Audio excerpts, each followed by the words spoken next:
podcast, ahoy and g'day once again to ye mateys! I am your DM built for two, Josh the Pirate, and it brings me more satisfaction than this fidget, which I'll be honest is a lot, because this fidget's fucking dope. I didn't realize the joy of these ones. If you hear clacking throughout, that's me. To welcome you back to Corsair's Cove and my Humblewood world for some more of Midnight and Madness. Above me, I have my hearty crew. No two ways about Rachel Fuka. It takes two to Ellie B. Two wrongs don't make a Jack O'Brien. And a row in the hand is worth two in the bush. I am very proud. So, let's talk about these lovely folks, shall we? Rachel, who the absolute heck are you? Hello, my name is Rachel Fuka. I'm a writer, actor, creative trash at large. You can find me on various social media at Rachel Fuka, and you can follow me there to stay up to date when I do creative stuff, like, for example, writing a book about space and trying to get to Mars. I did that already, actually. Oh my god. Oh my god. If you like to read, do that with me and my book. Hey, Bishop Blood. Something's changed, and I like it. Ooh. Yes.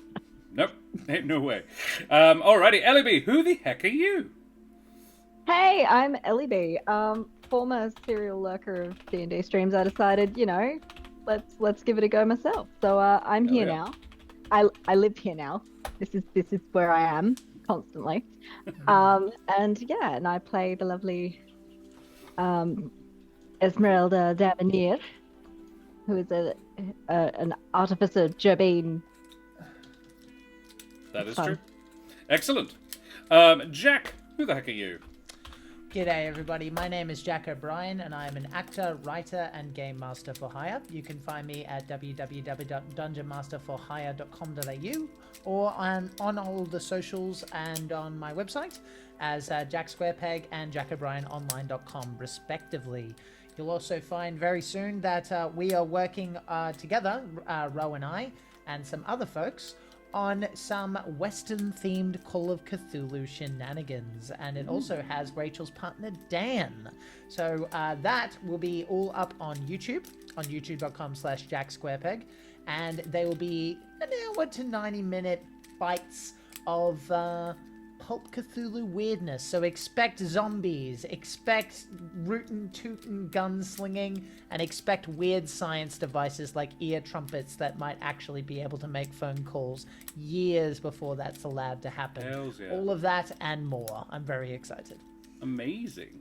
And it was also Dan's birthday recently, so we do need to say happy birthday, Dan, even though we're talking about a different Dan, but it's still fun to say. I also have a chin. It's already been acknowledged. Yes, I shaved. I am a fan of rock and roll, and I went to a Kiss show. Theoretically, it's the last time, and I put on the makeup. It's a good time. You can find it on my socials if you want to see it on Jack Squarepeg. Cheers. I think Jack should get a speed boost this session now that he's more aerodynamic. Ooh, like a +2. Yeah. Actually, Jack, have you ever, because you usually are of the bearded persuasion, for a while, do you go for a swim after shaving? Have you noticed the lack of drag? It's real, man. I'm going to have to try this. It's freaking weird. Here. Yeah. Okay. Because your beard's bushier than mine as well. Like, I notice significantly when I shave it off. I'm like, oh, wow, this is weird. No, I will can feel try the water this on my face. Yeah, I noticed some things. Like, my partner, is, occasionally we're, affectionate with each other. And she, touches my face. I'm like, oh, that's what skin's like down here. Okay. I dig it. That's cool. Yeah. Hell yeah. So I'm excited to try that. Okay, there you go. And Ro, who the absolute heck are you? Hi, I'm Ro. I am a very tired theatre maker and educator based in Australia. You can catch me here on Mondays and sometime soon on Jack Squarepeg's channel. And you can also follow me on Instagram at Cradventurers to see photos of my dog Charlie with the large ears and upcoming projects like Othello, which is the Shakespeare I'll be doing in December this year. What was that face, Ellie? It was me just being very happy. Yeah. Joy. That's what it was. Hashtag Vomiting joy. joy. Hashtag yes. joy. Before we need to go any further, we do need to mention the Ukrainian people who are having a little rough right now. So if you have any spare pennies in your digital wallet, please consider chucking it over here at the Ukraine Appeal that we are supporting. Any spare pennies would be gratefully received over there, you bloody champions. I actually didn't mention who I am. I'm Josh the Pirate. You can find me here on my channel, Corsairs Cove, where I run D&D and other RPG-related games with me lovely wife Karen, the mother of bunnies, and all my splendid friends. And Siri, my little puppy, who's asleep on the chair next to me, and whose lower half of her legs are completely drenched. She has presumably stood in the pool recently, but she only gets onto the top step, so it's basically just from the elbow up. It's very cute. Oh yeah, no, actually, that is Ellie. I had the same experience. I was just like, "Who's that?" Oh no, wait, that's the one. There's a homeless man inside the venue. I haven't seen photos of this yet. I don't believe you were all together. I haven't seen Karen- photos. Josh, you Karen took has- photos Karen took- and you've no, yet Karen- to post them. Karen Yeah, took it's them. not- Karen has the Karen thing. photo. She's run away with them. Yeah, is yeah, my- it's definitely. There is one coming because I did the They Henry exist. Cavill, Jason Momoa meme with every single person. Oh my god, yes.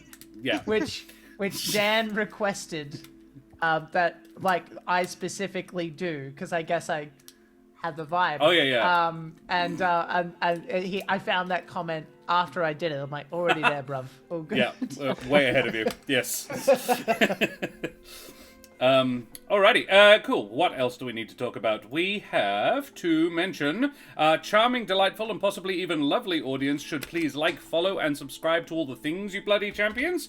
We have all the exclamation mark socials. We have the YouTube. Which a bunch of people have subscribed to without me noticing, actually. The numbers have jumped quite radically. I was like, oh, that's cool. And we have a Discord, if you want to come and hang out with us there. Yeah, all of those things. Do all of those things. And what else? The music tonight is provided by Sirenscape. That is what is gracing your ear holes. We are supported by two wonderful organizations. Firstly, Wooten Forge, creators of WA and possibly even the world's finest handcrafted wooden tabletop accessories, like this gorgeous dice tray here. It was remarked upon more than once at PAX as well. Everyone was just like, there was a couple of other companies there doing similar things, but they were like, oh, is that one of those? And I was like, no, this is Wooten Forge, and it's very pretty, and it's mine, and you can't have it. And the other group that we are associated with, and I will just put a Wooten Forge, that's the one, there's the link. Check out woodenforge.com/Corsairs Cove and we get a cheeky little kickback, you bloody champions. And the other place we are long-term affiliated with is the Troll-Lord Games folks. They create TTRPGs, basically. Their flagship line, Castles and Crusades, not Corsairs, though I need to talk to them about that. That's a great idea. And other things as well. You can check them out at their website, trolllordgames.com. Hey Kate, nice to see you. Thank you very much, my dear. And there's one more thing. What's the thing? The thing is, a recap. We need a recap. What the absolute heck happened last time? It's been a hot minute, because I was in Melbourne last week. So, Rachel, what the absolute heck happened last time? Boy, let me tell you what. At the start of last session, the party was still split. With Smoothie and Valakai and the rest of us outside the Lichless Lich Tower. We start our trek back to regroup, but some of us get the feeling we're being watched. Not Trish, because she is busy sewing, but Celinox can tell we're being followed and shouts into the green void, "Can I help you?" But there is no response. We get back to Valakai, and Smoothie is doing his best impression of a handyman, making our accidental base camp look like a real shop. We all come inside and get him caught up to speed with what we found in the Lich Tower. What we found is a head. A head that may or may not be amenable to conversation if someone were to, speak with it. But Smoothie can't just pull that spell out of his ass. He needs to have a nap about it, so that's a task for tomorrow, maybe. Assuming there are no major plot changes tonight. But why would there be? What are the chances of us finding Van Richten before we go to sleep? Extremely slim. Ezmerelda also... Well, Ezmerelda also offers to mend Celinox's armor because it was damaged by the violent slime, and we happen to find ourselves in a literal workshop, so why not? We also find out that Mai is working for What's Her Hag Face, and she sent over some pastries for some reason. Okay, whatever. Anyway, we head to the pub to talk with our barkeep buddy. We show him the fancy sword we got, and he decides he trusts us enough with his deepest secret. He and his family are all were-ravens. Very cool and useful. He also tells us that his son has gone missing on the way to Wizard of Wines. Hey, weren't you strapping young adventurers heading that way? Do you think, if you have time, you could take a look for my son for me? We obviously agree to that and add find baby bird to our ever-growing to-do list. Then, most of us head back to base camp for the night, except Celinox, who decides to stay and get her drink on. None of us have a problem with this, because it's the end of the day, and nothing else of importance is going to happen before we go to sleep. Nope. Totally fine. Nothing happens after 5 o'clock. That's right. We're off That's the right. clock. You're the one that did this. We need the I know. work-life separation, all right? Jeez. Anyway, back at base camp, Smoothie decides to do some magic. He wants to check in on Van Richten to make Ezmerelda feel a little better before we all go to sleep. So, he casts a spell to see what he's up to, and wouldn't you know it, he's here in Valakai. In fact, he's currently looming over the pub where Celinox is right now. Isn't that great news? Turns out it might not be great news, because apparently he's not the reliable ally we'd all been led to believe he was. Ezmerelda seems to think he might not be on board with us. Why does she think this? We have no idea. Perhaps she found out some new information about him that she's keeping to herself. Who can say? Anyway, Smoothie, Ezmerelda, and Trish head back to the tavern to meet up with Celinox. So, mateys, may high-level magic not shortcut the adventure forward 3 chapters, and all your antique warehouses not be situated right next door to an overly friendly bakery as we head tremulously at first, and then with mounting anxiety and dread, into Barovia. So, we return to Barovia and a hill to the northeast of Valakai. The gang is in 2 groups. Smoothie, Trish, and Cel have just had their second meeting with a breed of werefolk today, and Ez has located Van Richten. Kirill, the were-prowler leader, has agreed to let the gang go talk to Van Richten, unmolested, but is confident that they will side with him and his against the hunter, and has given them directions to their den. This will get you close, and one of mine will bring you in. Do not seek out the den from here without the guide, or you will be attacked. And so saying, the pack... Clarify one more time. We need to find a guide? No. Sorry, I misheard. He basically gives you a verbal map of how to get close to the den. They will have lookouts to guide you in from there. So don't approach the den itself without having first found one of the lookouts. Okay, that tracks. Yep, okay. Good evening, D20. How are you, mate? So saying that, the pack melts back into the underbrush with, I will say, distressing ease. It's like, oh, fuck, and they are gone as if they never were. They're good at that. Okay. Cel, Was there any sort of time frame that we worked out on visiting them? Well, the implication... Okay. No, there was not, basically. Okay. Cool. So, what do you do? Well, he seemed nice. Yeah. I remember hearing about attacks around that kind of area. I didn't realize it was so organized. Well, I mean, it was completely reasonable to us. Yeah, but I get the feeling he's been watching us for a while. Yeah, Man, I don't they're know. watching us, the birds are watching us, the very vampires are interesting. watching us. I was just about Hi! to... Yeah, it's a thing around here. Well, I love can it. I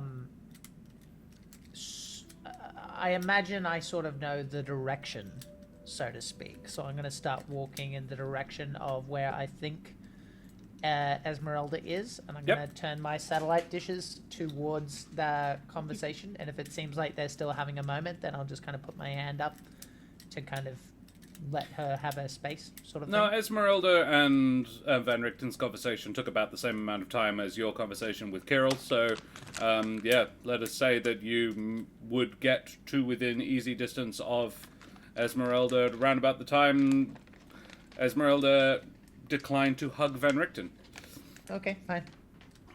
So you would, Smoothie, you would get in within range of, within hearing range of them, just as Ezmerelda said, I am not, as Van Richten said, rather, yes, I remember, you are not a hugger. Which is, I think, where that conversation ended. I get the feeling that they're,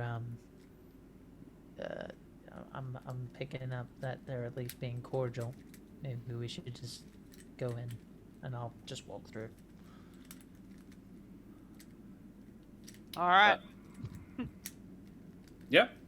So, yes, Celinox, Trish, and Smoothie, you arrive, and when you get there, you see Smoothie, the chap that you saw in your scrying ball. Trish and Celinox, however, have never seen this person before. A somewhat ragged-looking Vulpin. His clothing has seen better days. He looks like someone who has slept rough for about a week. But he does wear... the clothing is nice. It's just dirty. He also has a pince-nez pair of glasses on his nose, a rapier at his hip, and a heavy crossbow in one hand, which he is now pointing at the sky. None of this matches, however, your understanding that Rudolf Van Richten was a servant. So that's odd. But otherwise, he says, thank you. I don't believe I've had the pleasure. Friends of yours, Miss Devenier? Yes. New associate. Splendid. New! You're doing it all night. Another stab. Celinox, nice to meet you, mate. New associates of Ezmerelda, apparently. Suppose we're newer than you. A little bit, yes. I've known this one a while. I hope you don't think me too forward, but which one of you has the Sunblade? We might think you too forward. Fair enough. He shakes your hand. And makes... He doesn't say anything, Celinox, but as his hand grips yours, his grip is firm. It is a strong, but not like, it's not testing you. It's just a strong handshake. And there is just a fleeting look of, crosses his eyes as he does that. As he looks down at your hand, very briefly. And I roll, You may insight that if you like. Thank you. 19. 19. Your hands are unusual in a way that you have. He's basically just like, that's a lot of fingers. Okay. Fair. It's more like, I don't know if you've ever shaken hands with somebody who has an unusual number of fingers, and the only polite thing you can really do is, that feels great. Like, I once shook hands with somebody who only had 3 fingers on the hand I shook, and it was an unusual experience. I would like go to shake firmly. I was like, oh wow, this person is a little bit not okay. Wow, and you just. Society has never taught me the exact response, the appropriate response to that, other than ignore it and move forwards unless they bring it up. That sounds appropriate. Yeah. Sounds right. But it was a sort of a, oh, right. you know that moment just when you're waking up and in the dream you fall off a cliff? There's that sort of like, just a brief sort of yikes. Yeah. Alright. Exactly. So yeah, that's all it was, but he has noted it about you, and it's... I will give you also that he has concluded magical interference. But he's playing it cool and not going like, okay, interesting. Well, I'm Trish. That's Smoothie. Hi. Nice to meet you, I suppose. He bows politely, and he says, Trish Caper. Is it? How do you know that? You are somewhat famous, my dear. I don't know if you're aware. The Mapatch who saved the wood. I mean... Oh, you know me from Humblewood. Good. I'm trying to keep a low profile here. Hi. Yeah, Nice no. to meet you. Yes, no, one of the saviors of Alderheart. It is an honor. Thank you.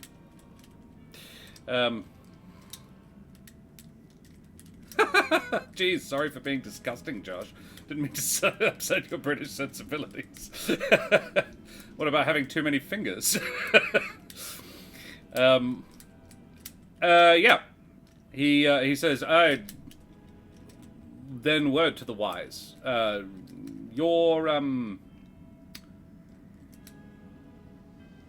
Your activities here have been noted. Though I wouldn't say you're famous. You are, to a degree, infamous. Well, that's not good. You are on first-name terms with 2 of the 3 burgomasters of Barovia. You make friends in high places, which is not a bad idea, but... Well, no one told me these burgomeisters were gossips. Have no fear of the You one stop being in... so friendly. And I think our friend in Kresk is... he is not. The abbot, on the other hand. Oh, yeah. Well, Iriska looks fantastic in the dress, by the way.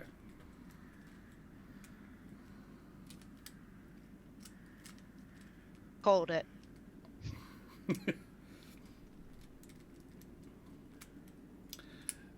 So, now that's a callback. Yes, it is. So, what are you folks doing here? Ezmerelda, I believe, was looking for me. Is your intention the same as hers?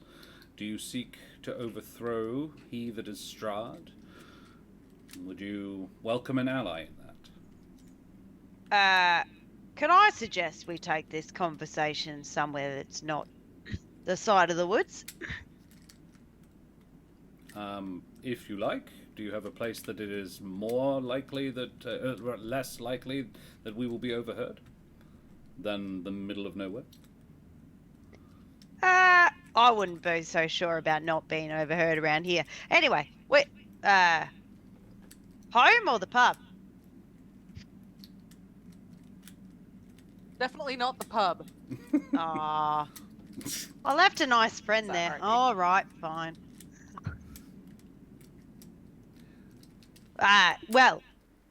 Can we head back to our lodgings then? If you're worried about news of your activities getting around, you could do so much better than the pub. You know, I believe... This is a suspicion of mine, but one I am reasonably confident of. The people who run that place are, I believe, were-ravens.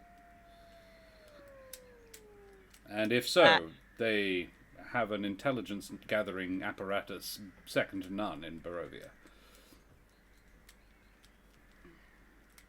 So, keeping secrets around them would be challenging.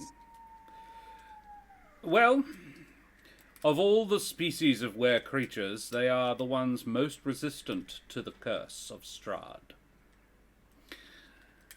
He has said power. the line. Yeah. I think that's literally the first time I've ever said it. Okay. Oh, so that's why it's called that. Yeah. Strahd is the master of the creatures of the night. All were creatures qualify, unfortunately. And resisting his call is difficult. Only the strongest of will or the most pious can do it. But I've never seen a were-raven under his employ. Strong allies, So if when you you- could convince them. I'm trying to... Well, first of all, I'm trying to figure out. I didn't want to go to them and say, hey, you're were-ravens, right? And only to have them go, no, and what's a were-raven? I wanted to be sure of where I stood before I proposed the alliance I intend to propose to them. I am seeking friends here. Oh, okay. Interesting. So- Celinox is gonna like be hell, like going around the space that they're in and very aware of the surroundings As in, while this conversation. are you trying to perceive for were-prowlers? Yes, yes. Make me a perception check. And Smoothie, you can do this too, hearing-based if you want. That's pretty much why I've been quiet. Yeah, I assumed that. A 10 does not hear any, it does not see any were-prowlers. An advantage perception check. 11 only. Oh, that's, rough. That's quite low for me. Yeah. Smoothie, as the trick is, unfortunately, you are, as far as you're aware, you did an excellent job of listening. However, Whatever. Kirill, yeah, you did not hear any, but Kirill did say, I will not send mine after you. You told him not to. Yeah, that's true.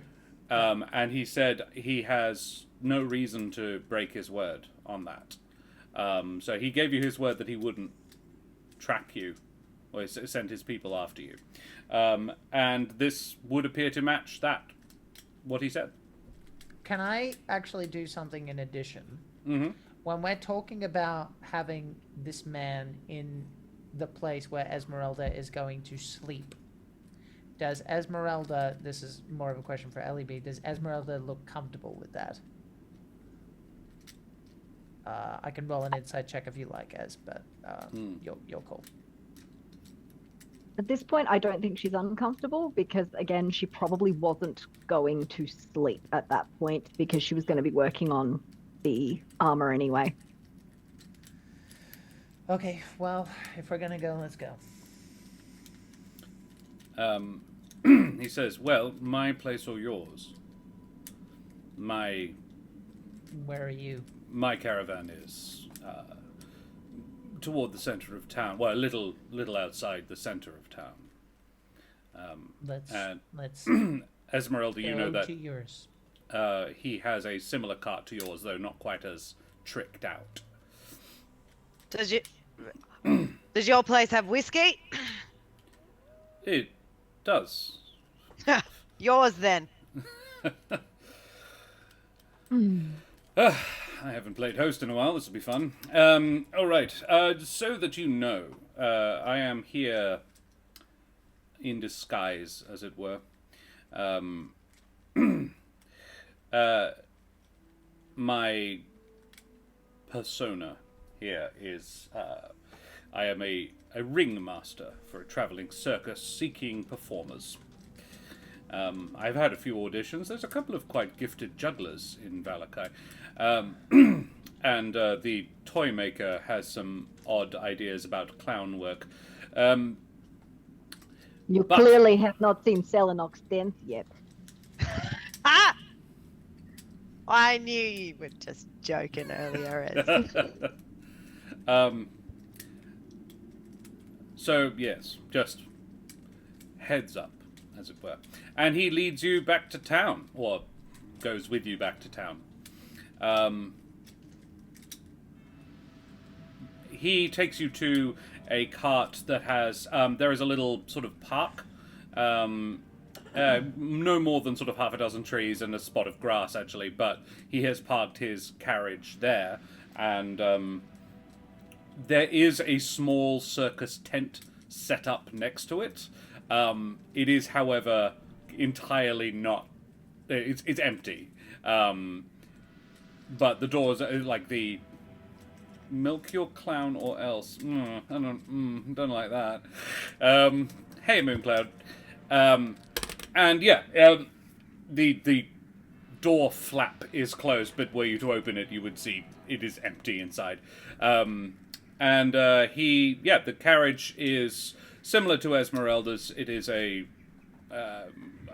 essentially a tiny house on wheels.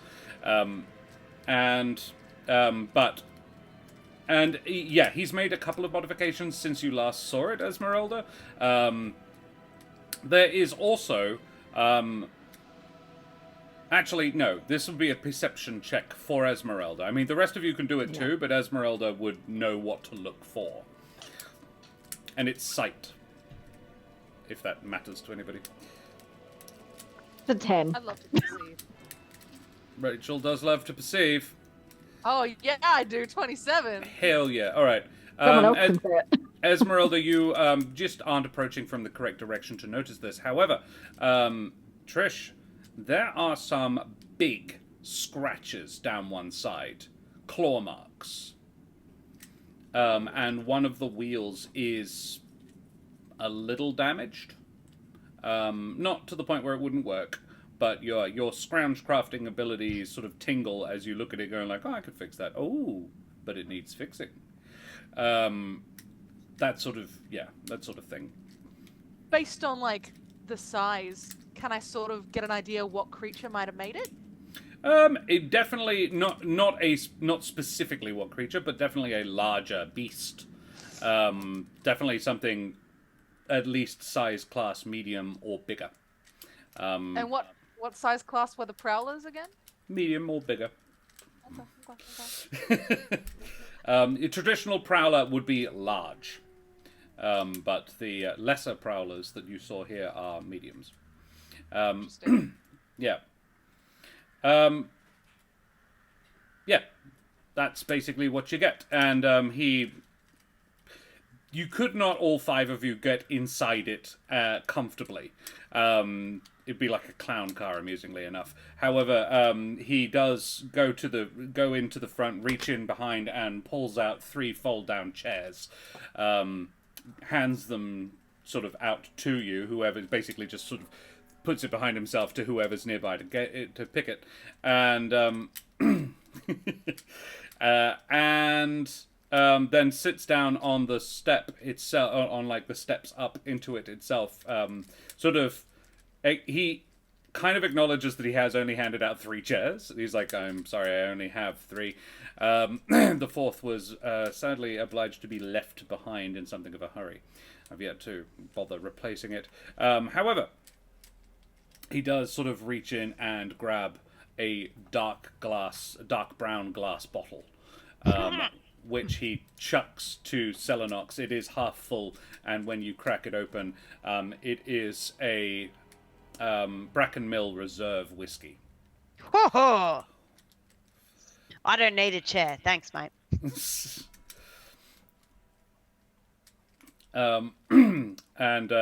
He gets out a little folding table with green felt on the top, plonks it down in the middle, and 5 mismatched glasses are placed in the middle, and says, Excellent. "So, my friends, let us drink and chat."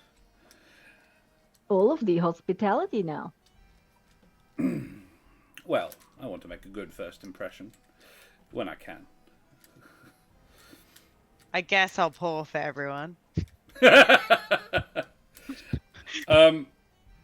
He says, Can you pour the tea, please?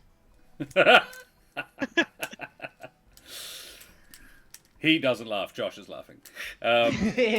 He actually says, Only Celinox would get you- that joke Yeah. anyway. Yeah, I Would- got it. would you prefer Yeah. tea? I can... No. It's okay. It's inside thing. Private joke, I see.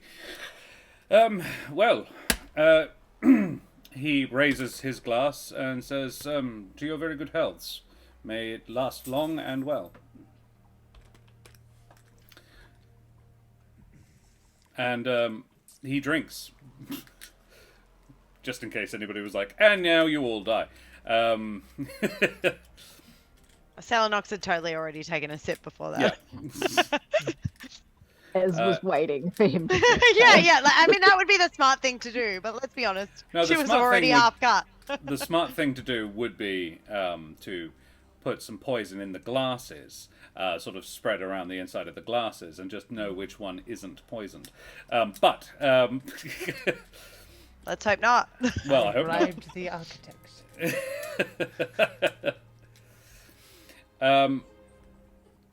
So yeah, he says, so I should, I suppose, address the appearance, as you may have heard of me, and the fact that I do not have horns currently is an illusion, no more.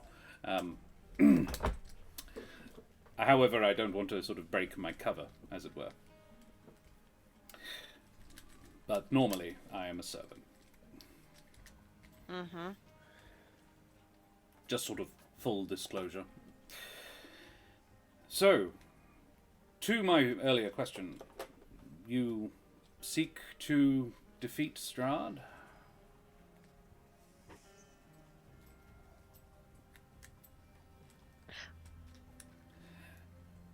We seek to save this place, however that happens. A more laudable goal, to be sure. And would you be amenable to assistance with that? For it is my goal as well. Suppose it depends a bit about the means. Well, quite. Have you ever heard of... It's a Barovian thing, I imagine Mr. Smoothie, was it? Has heard of it. The Toroka. Go on. Well, it is a method of fortune telling.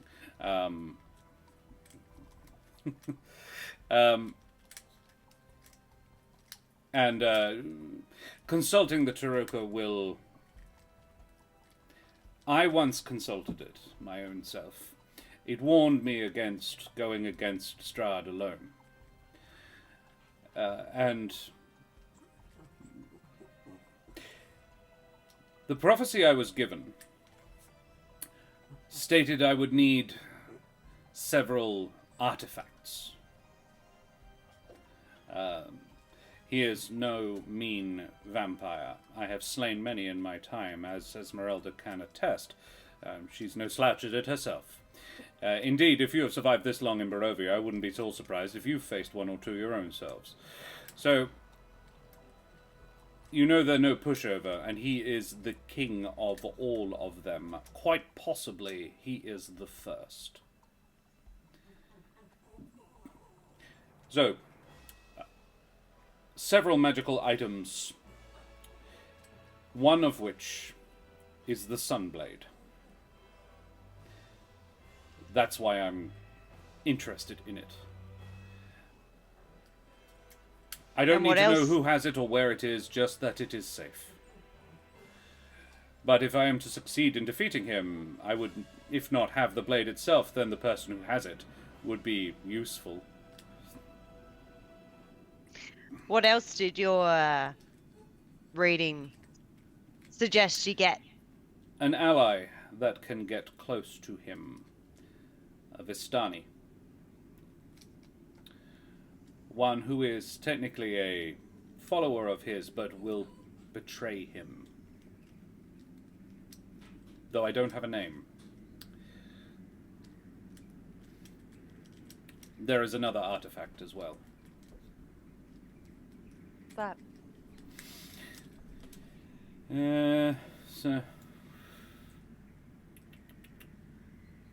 holy symbol. I believe an item blessed by Ardea. Though I am uncertain exactly what it looks like.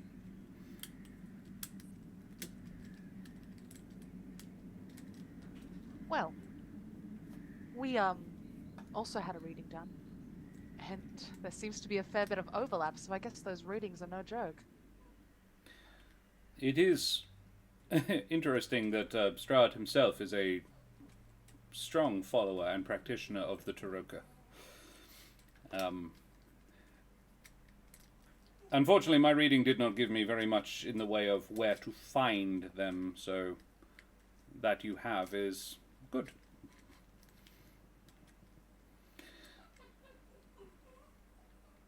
But to continue, we need to find this Vistani.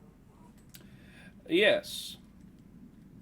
There is a camp here in Valakai. Well, a little outside Valakai. There are other options, however, as well. Several orders of, secret groups who stand against him too. There is a mad wizard in the mountains who could render assistance if he can be... What is the word to make someone sane again? Basically that, I suppose. There is also a pack of were-prowlers. I had hoped that at least some of them could be made allies of, though I am increasingly less confident of that. How did you try and make these were-prowlers allies? I have been in communication with one of their pack, Emil, his name is. Emil Toranescu. He does not agree with the pack's leader on several matters of protocol, including how they acquire new members for their pack. I had hoped to stage something of a coup, to be honest.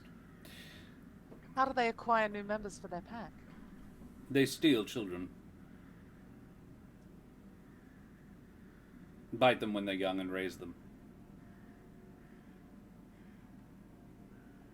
Emil does not believe this is the correct way to go about it. There's a little bit more, but, polite company. Huh. The Lost Archives is raiding. Guys, thank you very much for the raid, you bloody champions. Avast, mateys, you wee scallywags. Guys, favourite raid emotes up in chat, everybody. How was your game, guys? Were you Curse of Striding it tonight as well? Let us have a bit of a shout out for the Lost Archives at the Lost Archives.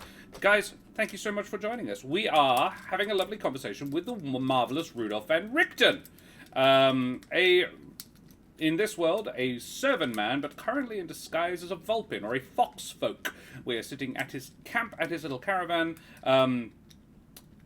He is currently under a disguise. He is going by the name Rictavio, which is not a particularly good disguise, but never mind. He's very clever. He's not necessarily very inventive. Having a glass of whiskey and chatting about potential allies in their fight against Strahd. There you go. You're all caught up. And Sorry. how have you been trying to pull about this coup? Well, I had hoped to assist Emil in defeating his opponent, Kirill, the current leader of the pack. They were having something of a dispute about who got to be king, as it were.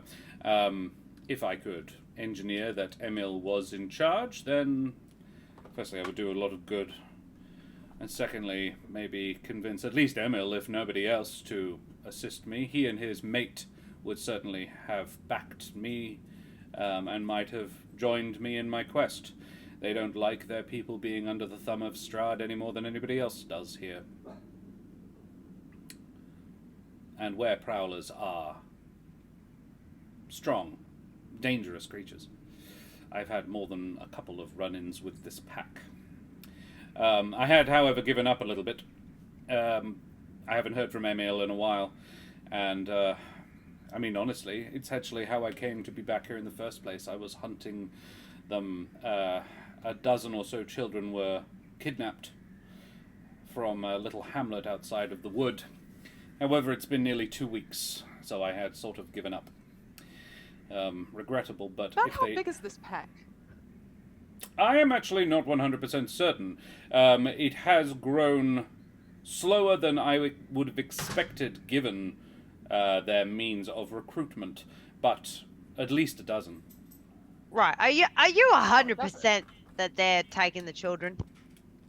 Well, I give Celinox a look, which is significant, which is basically a Jack sort of reminding everybody that we already had access to this information a little bit. It was mentioned. I can't remember exactly how, but It was mentioned, but we didn't know who was taking them. True. yes. They had implied that they were not hurting children. They did imply that they were not hurting children. Hurting. Yeah, I know. Yep. They were very specific with their wording. Yes. Yep.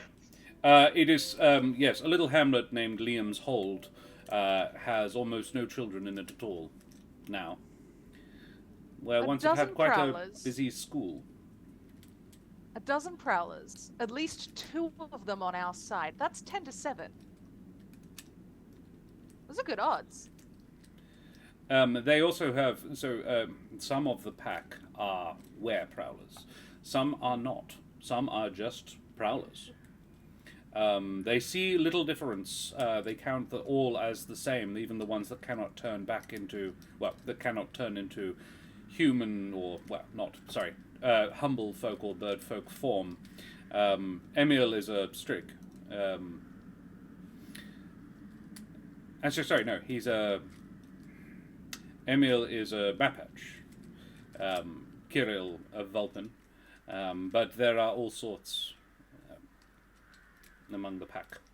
So I believe there is about a dozen wares, but at least that many prowlers as well. And these are Barovian prowlers, however, which are a slightly smaller breed, less dangerous, but different method of hunting, pack tactics. I would not bet on a Humblewood prowler against 3 Barovian prowlers, despite the size disparity. They are less dangerous, but still a worthy adversary. Just heads up. Is Emil next in charge? If is there a succession in there? Well, if he's there. This is what I'm worried about. Emil and Kirill were getting on each other's nerves, and I haven't heard from Emil in a while, which means Kirill may well have done away with him. Can I just history check myself? Did I remember seeing a Mapatch when we were talking to the squad? Because did they change back? No, most of them, none of them did. They were all in prowler form. The only one who did was Kirill, who was a Vulcan. Inconvenient. Yeah. God damn it. Yeah. Right. Your pardon, you seem interested in this. Have you encountered this pack your own selves? Celinox Yes, is going to we look have. at Trish. Yeah, okay, good. They didn't seem too keen on you. I'm not surprised. I killed several of them. For the crime of stealing children, I presume. I hope you consider that a valid reason. Oh, absolutely. Same page there. We just had a bit of an interesting chat with Kirill where he made himself seem very innocent, but now I'm thinking not so much. And now I'm thinking he's expecting us tonight, and he's not expecting us violently. And I'm thinking 7 to 10 are pretty good odds. If Emil is there, yes. And even not. Well, if he's not, then it's still 6 to 10. I mean... Do they hold a grudge? They seem to think that you're the evil one in this equation, actually, mate. I expect they do. So the ones you've killed, why? What,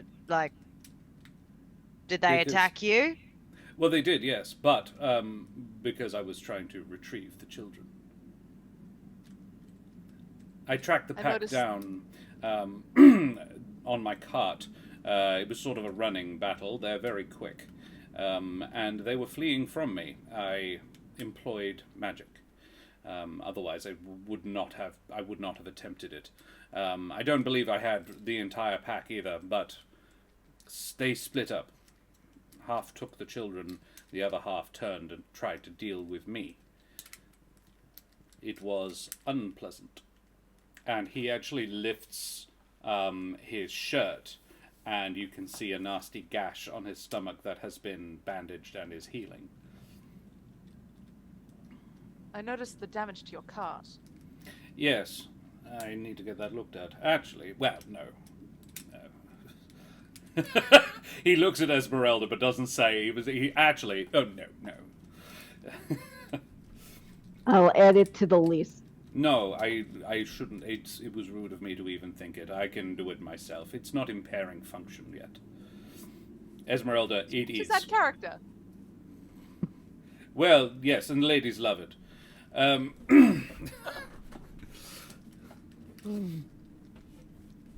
Yeah, Ezmerelda, you can tell from looking at it that wheel, that front wheel, probably shouldn't drive with that shit. Can I roll a perception for Van Richten's story? Yes. I would also like to run insight on that. So, an insight would be, as in, what are you trying to Insight? determine? I'm trying to determine if he told the truth from his, the truth about what happened. From his certain point of view. Yeah. Well, I mean, you that's certainly always may. Yeah. Insight? Yeah. Yeah, please, yes. I'll do the same. 22, nat Ooh, 20. nat 20. Yeah, he seems completely legit to all three of you. With a nat This has happened 20, once before tonight. I know.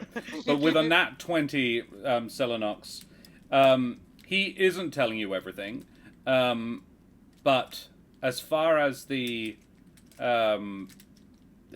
prowlers go, he has been very honest. He is... Yeah. I suppose the big trick is, what you would get beyond it is when he hasn't said it, but when you asked why was he hunting them, and he said because they stole children, there was a flash in his eyes.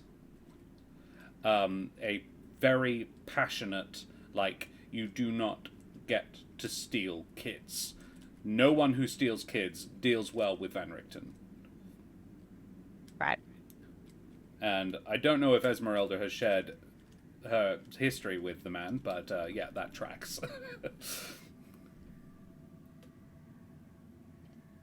I'm just basically spending the conversation being quiet, occasionally sipping, listening, and watching the tennis court match between everything that's happening, and also making sure I try and get Ezmerelda's face. But yeah. Sure.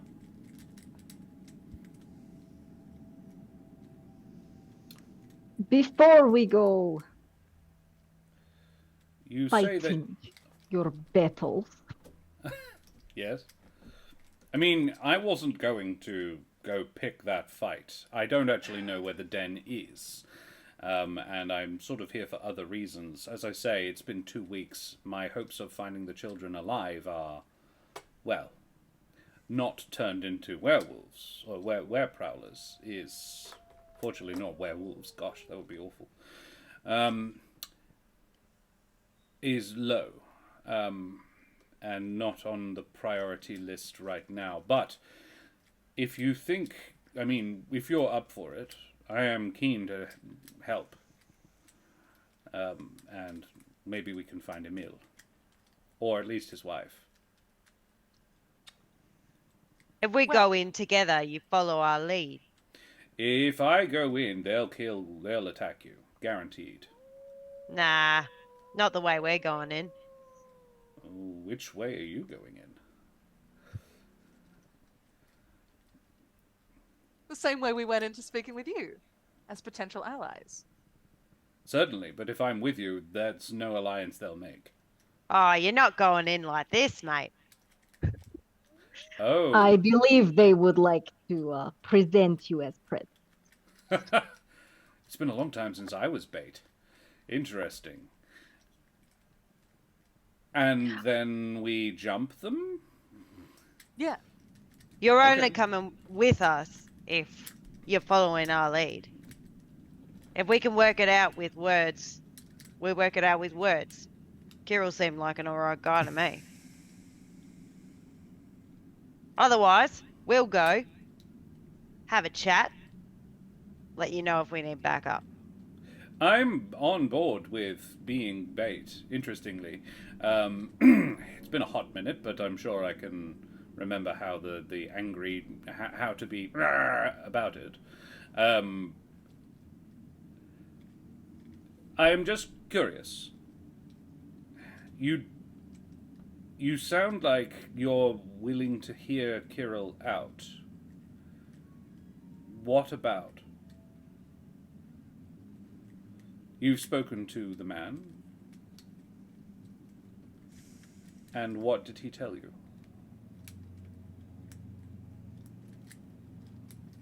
I'm not going to try and sway you. I'm just curious as what he said. Like I said, he says you're the monster, not him. And what did he accuse me of doing?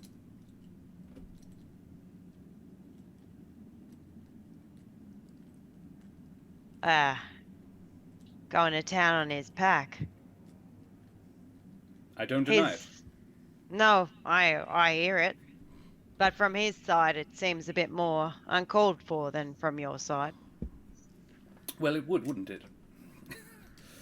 There's always two sides to every story. I suppose. It's worth noting that they're hunters. They're doing as their instincts dictate. I doubt they see what they do as wrong. I don't think they're planning, their intention is, well, brace yourselves. This is what Emil has told me. I have no first-hand proof of it. But what they do with the children, what Kirill does with the children, is has the children fight each other to the death. And the strongest gets to be a werewolf, a were-prowler.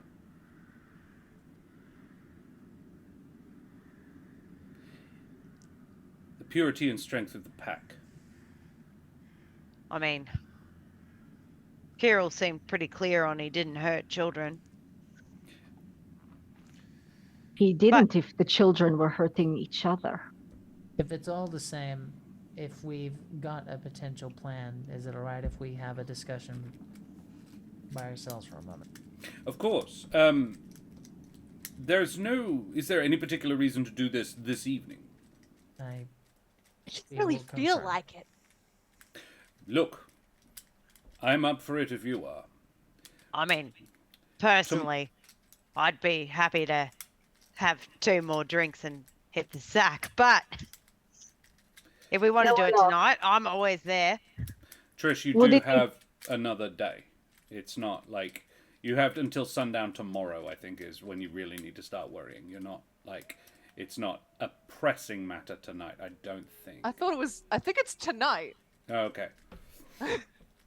I was operating under the impression it was tonight. I've noticed. Celinox, would it be better if you had armor, weapons? Oh, yeah, if we're going Before tonight, go? I'm definitely going to pick up my stuff. I know you haven't had a chance to, it's fine, but I will definitely go and get my stuff if we're going tonight. But, as Smoothie said, we're having a chat somewhere. No, of course. Can I go for I'm going to go for the tent. The circus tent is the place for a private chat. If you're wanting to, yes, absolutely. And there's no chairs The in clown there must either. congregate. Yeah, you go inside. Hay has been laid, and a small sort of central area has been cleared. But beyond that, a token effort has been made to make it look like it's getting ready for a big show. But you could fit no more than 50 people in this tent. It has colorful blue and white stripes, and yeah.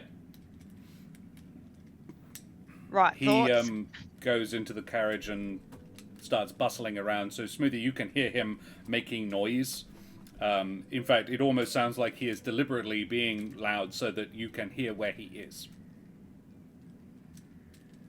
Look, the way I see it, we know where they are right now. They roam. They might not stay there long. They're expecting us. They won't be expecting us to attack. It seems like we've got the element of surprise on our side, which doesn't often happen. You're close, aren't you? Very. Okay. I've got We can- two things that I want to say, Sure. and it's with... I can't pretend I'm not biased about this. I want it to work as I really do, but I think he's putting forward a self that he's the way that they described him and the way that he's portraying himself don't match up to me. I agree. And then there was your face, and I'm not going to push, but it didn't look good. And this plan is taking him and expecting him to play along when he was ready to chuck himself into the fire, even though he knew it wouldn't work.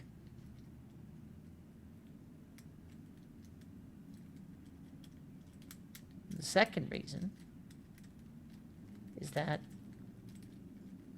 with that in mind, it's going to be really hard to know who's telling the truth, because I don't expect he's going to actually lay down and follow the rules that we set if he sees an opportunity. We don't know. So you got Trish? something you want to share with the class, Ezmerelda? Trish, I will back you up if you need help. You know that. But I need you to understand what it is you're asking me to do, us all to do. If we're wrong, it's not good. You're right. We don't have to go in sword swinging, but I think tonight would be a good opportunity. Perhaps we go in and seek some kind of proof of what Van Richten is saying. And the moment we see it, we strike. Once we know. Okay. The thing is, with that, as soon as you take him near there, they will fight you. Or They he'll will fight them. I don't think he's objective here. Either or. But if you go alone, without him, and they are expecting, we will probably bring him. I assume from whatever conversation you had while not with me. Did you notice that he was asking really specific questions about what we knew and what we had? To be fair, I did. But at the same time, I know he's been doing this a long time. I understand. What I'm saying is that he's ready to go solo, and that might mean cutting us loose if he has to. Considering the Taroka said not to, and the first thing he did was go alone. Personally, I just think he is an idiot, but it may be more than that. And I will agree with you there. Alright. So why don't we tell him we're not going tonight? And go tonight. Then it will only be 4 of us? And we're just going to scope it out. We're having a nice conversation. And we might even come back with Van Richten. To If be they fair, c- though, I think- if we ask about the children, as soon as we do that, they will probably attack if they are the guilty party. I don't know they will. If we convince them that we can see where they're coming from. Is there some way we can guarantee that he's going to behave himself as? If that changes, then that might give us the window. That's all I want. Well, he does have that injury. There could be something we could do there. What? Depends on what I have in my cart. It's your call, I think, Ez. You know him better than us. What do we do? Are we taking him with us? Or I think one way or another we've got to go. Trish needs it. Either way, you will go. Then I say let's get a head start. You will go whether or not I tell you anything. So I think do what needs to be done. Yeah, but do we go with him? We don't need to take him. Exactly. Follow us Do if we what don't. needs to be done. No more, no less. My vote is if you think he's going to be a problem, then he's probably going to follow us anyway. I got that feeling from the man. I get the feeling he knows what we're going to say and what we're going to do. He seems smart like that. But I still think it's worth it to get ahead of him. I would say it is, given he has so kindly provided us with one of my kinsman's head. May not be the best time to test that loyalty right now. Okay, well, You want to ask him about that? As much as I would love to. Now is not a good time. okay. That's what I have to say on that. But Right. I understand we need the numbers, so I'm just putting it out there. So either way, we're in for a bad lot. My vote Either is to get ahead. I'm not good at subtext. Are you saying to leave him here and get ahead by and going when without he- him? If we Tell- take him, yeah. it will be a fight immediately. You All will right. any story, it will be Right. fight. Great. We tell him we're going to hit the hay, rest up tonight, and then we go tonight. Hopefully And he buys it, but when he doesn't, at least we'll have a chance. To be Well- fair, I'm not sure lying to him would help. all right. What Because about we? unless he follows us, he will not be able to get to Den. Didn't you say you had to have someone take you there? Or he didn't know the way? Yeah, well, he doesn't know the way until Like we I tell him. said, if we tell him that we're not going to, maybe he will buy it, and that's fine. That works for us. I'm just Or- saying he seems smarter than that. What about we tell him we are going on our own, scope it out, make our own decision, and then if we make the decision that he is supposed to, well, he's right, we'll go back with him tomorrow. Honest. To be fair, you are going, but are they expecting me too? That's a good point. I reckon once the watch gets there, they'll tell us if it's all right one way or the other. But at the same time, I don't want to be far away if not with you. I think you come with us. I don't think we try and hide shit from those guys. But I could also provide good reason and distraction We're that wasting he time. will not follow. Trish needs it. Trish needs this. We need to make a decision. What are we doing? I've made my vote clear. Well, I reckon we tell him the truth and say we're going up tonight. We'll take him back tomorrow. What is going on? You want to tell the truth and I want to lie. This is a weird time. You told To me be that he wouldn't fair- believe the lie and he'd No. just follow us. He so- won't believe the lie. Here's the point. Trish needs this only if you're going to kill them. And I'm not planning on killing him. Well, either way. Trish, I do not know what it is that you need right now. That is not my prerogative to know. But if you need something that requires more physical activity than what is being discussed, please let us know. Right. I guess I haven't had the chance to give you that fun update.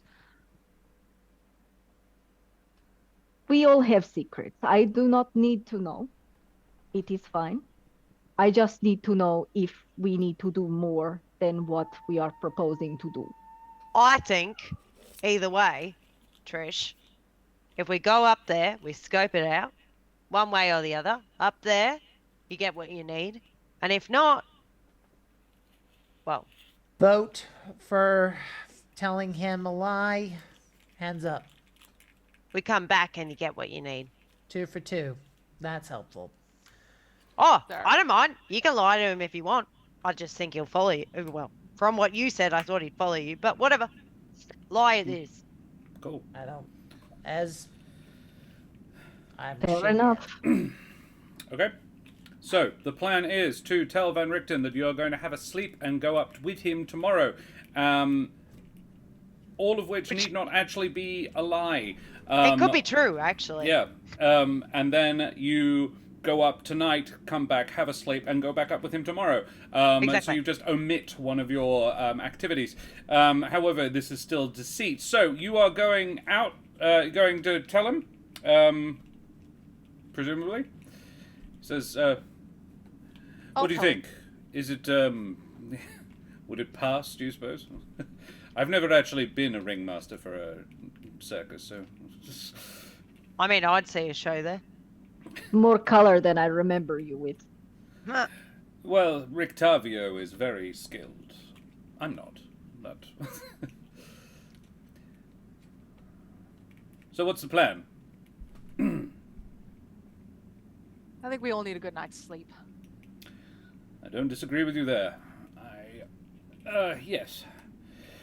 So, reconvene at first light? Yeah, sounds good. Very well. Can you make me a deception check, Trish? Because of the way you phrased this, the DC is quite low. Because you did a good job of choosing your good. words. I know a good I place for definitely could breakfast. I definitely could use one, that's for sure. 18! 18. Yeah. Yeah. He you rolled an 18. He probably buys it. Yeah. He says, well, where should I meet you on the morrow? Yeah, seems nice. Very well then. I'll see you back here when you arrive. I'll have my hunting gear on. I presume you are all set for that. And he looks more at Ezmerelda than the others. If they are not now, they will be after good sleep. He wasn't implying, hey, you're going to fix up this shit, right? It was, they're good though, right? You vouch for them in terms of, yeah, their quality.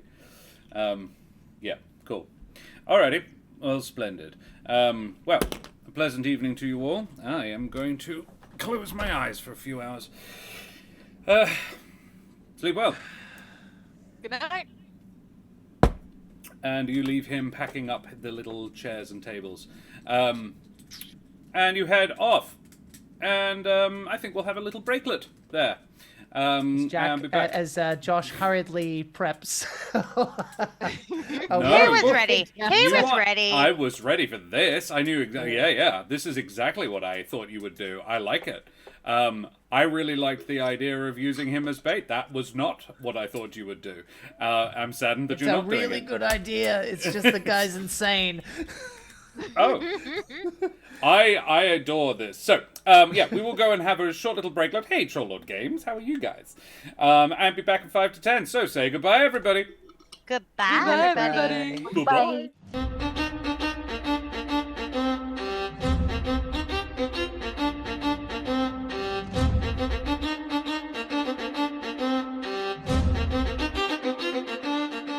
Vast ahoy and good day once again to you, mateys. We be back for some more Humblewood, some Strumblewood, Humblestrad, or whatever you want to call it. We have just decided not to take Van Richten to the were-prowlers that he is trying to kill, which might be wise, and instead to go there on your own, without him, without the backup of the famous monster hunter, to go and just determine who's in the right, who has in fact been stealing children for totally legit reasons.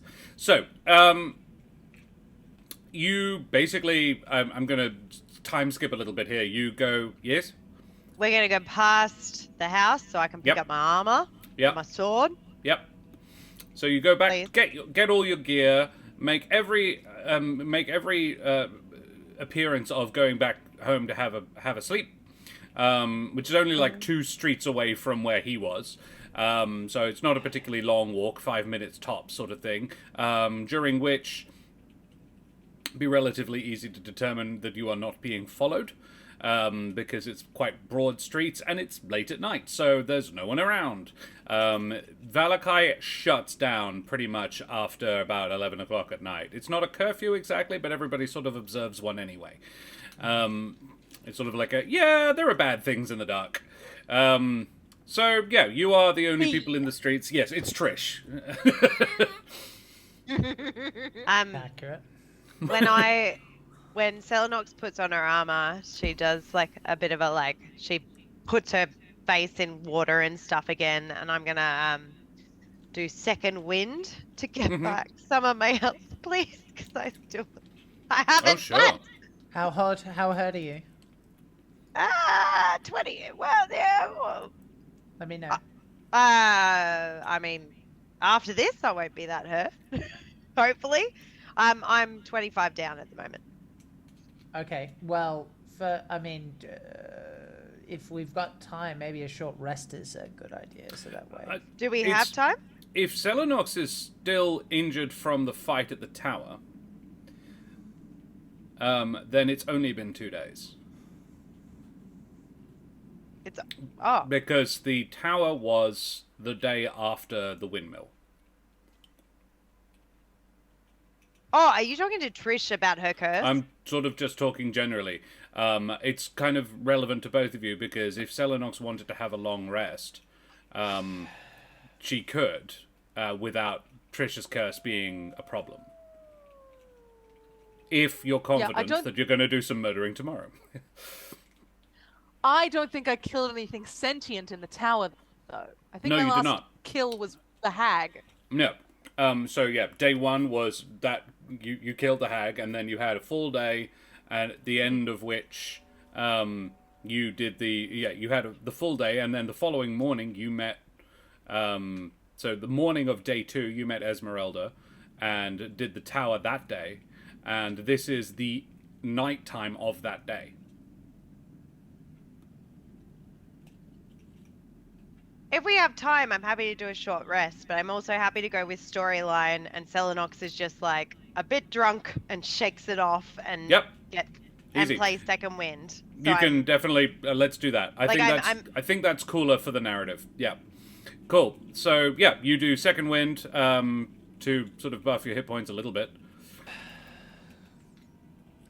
Smoothie's going to take the time while it's happening because the mail, if I remember, take like 10 minutes, and he's going to find a little corner to basically just kind of smell the jacket and just be by himself for a second because that was rough. That was not easy. You can short rest if you like. Yeah. In a 10-minute slot. Well, in the time it takes to put on my armor. No, not just that. Like sort of just the chat with Van Richten, just general downtime activities could amount to a short rest. Yeah, I'm not hurt at all, so that's a self thing. No, but if anybody needed one, you can have one. Oh, well, right. I think Why Barbarian Rages regenerate on a short. No? That would be convenient. I don't think it does. No, it doesn't. Baldur's Gate, yeah. I just want another hit die, so I'll use it if you're giving it to me. Yeah, no, absolutely. It would be wise to go into this healthy.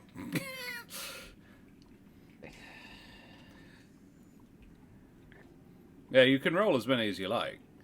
Yeah, there we go. Okay, I'm back up to 4. Okay. Very well.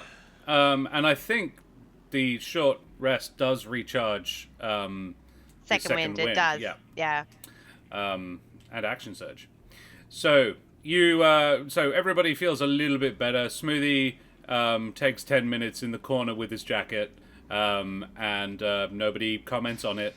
No, I'm not being fucking seen by anybody, motherfucker. I'll go to where I need to go. I was going to say, because if I saw that, I would definitely comment on it. No, you go. Smoothie knows this building better than everybody else. There is the upstairs sort of upper room that Smoothie would go to. And Trish, what would you be doing in this little bit of downtime? Well,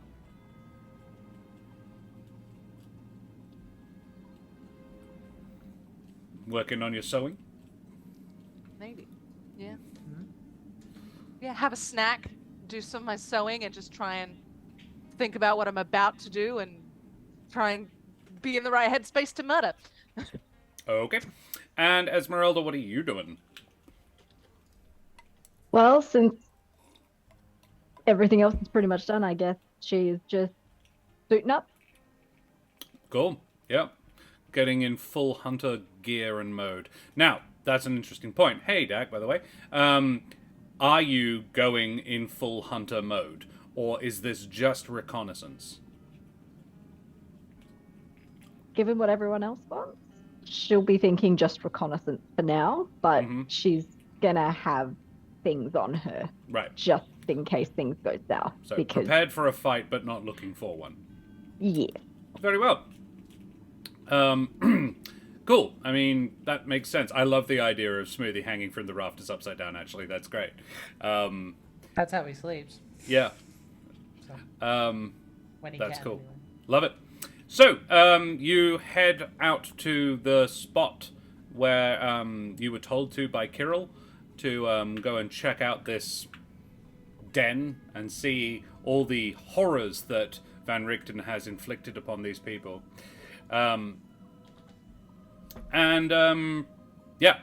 Getting there takes no more than 45 minutes from the village.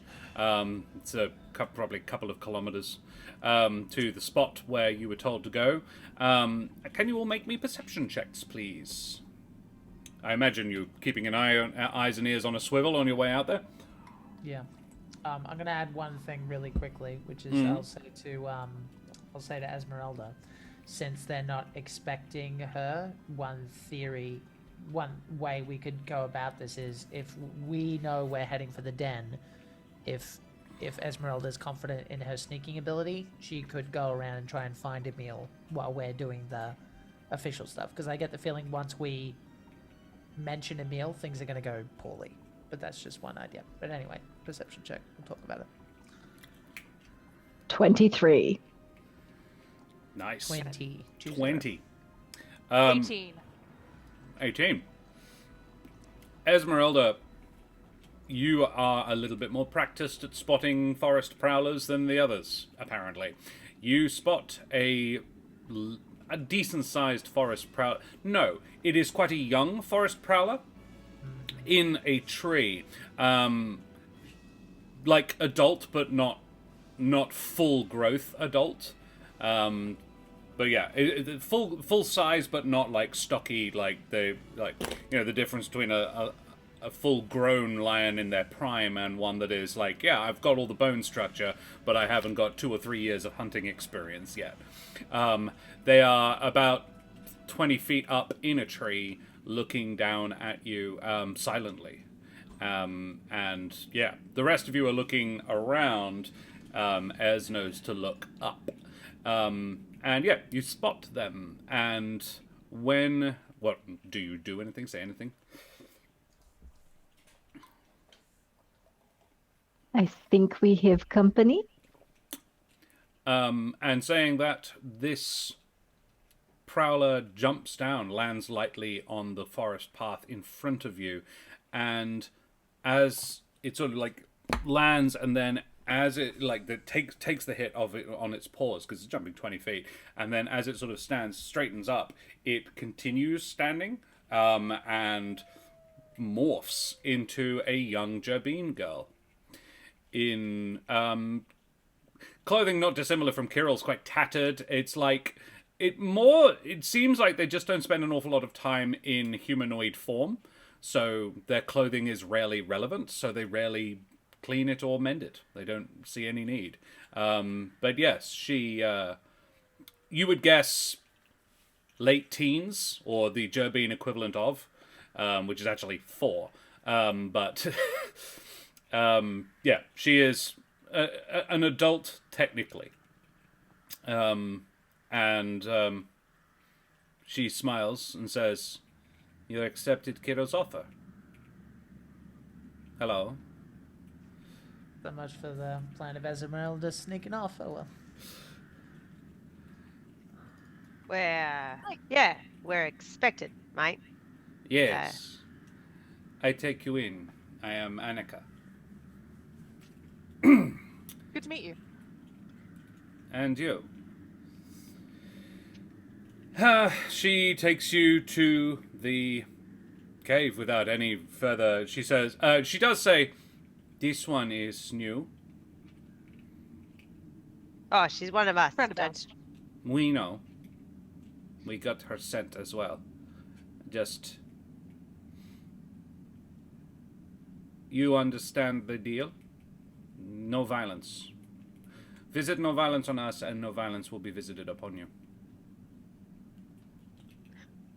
We're just here to understand. We appreciate it. Few of your calling are as... Make the effort to understand. She leads you in. Above the tree line, carved into the side of a rocky mountain spur, is a wide, torchlit cave that looks a little like the gaping maw of a wolf or prowler. Not like it has been sculpted to look exactly like a jaguar's head, but it has these sort of stalactite-mighties sticking up and down like teeth. It has the vague appearance of an open mouth. Within the moor, you find a campfire. It is lit, and around it are 6 lesser prowlers and a half-dozen people, all in fairly ragged clothing matching Annikas, but apparently unbothered by the stiff night breeze. It is very cool out. Above the fire is a deer that has been spitted, and a couple are tending the cooking, while the rest lounge and chat, seemingly quite cheerful.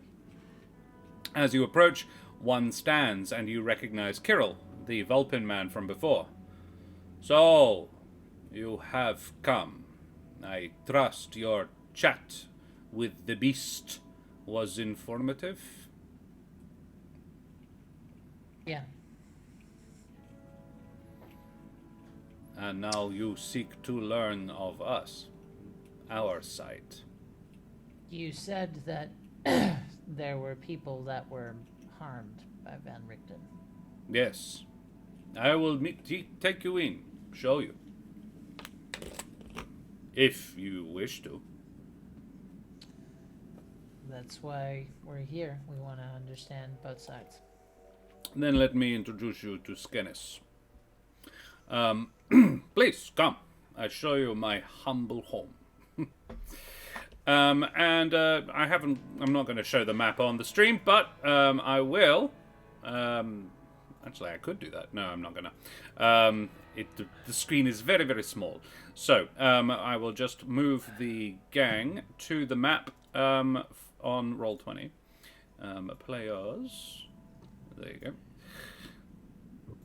go. Before we do that... Yes? Sorry. Before we do that, do I see a map patch in the group of people? You do. There is a map patch. There's also a pair of Gallus and a Corvum.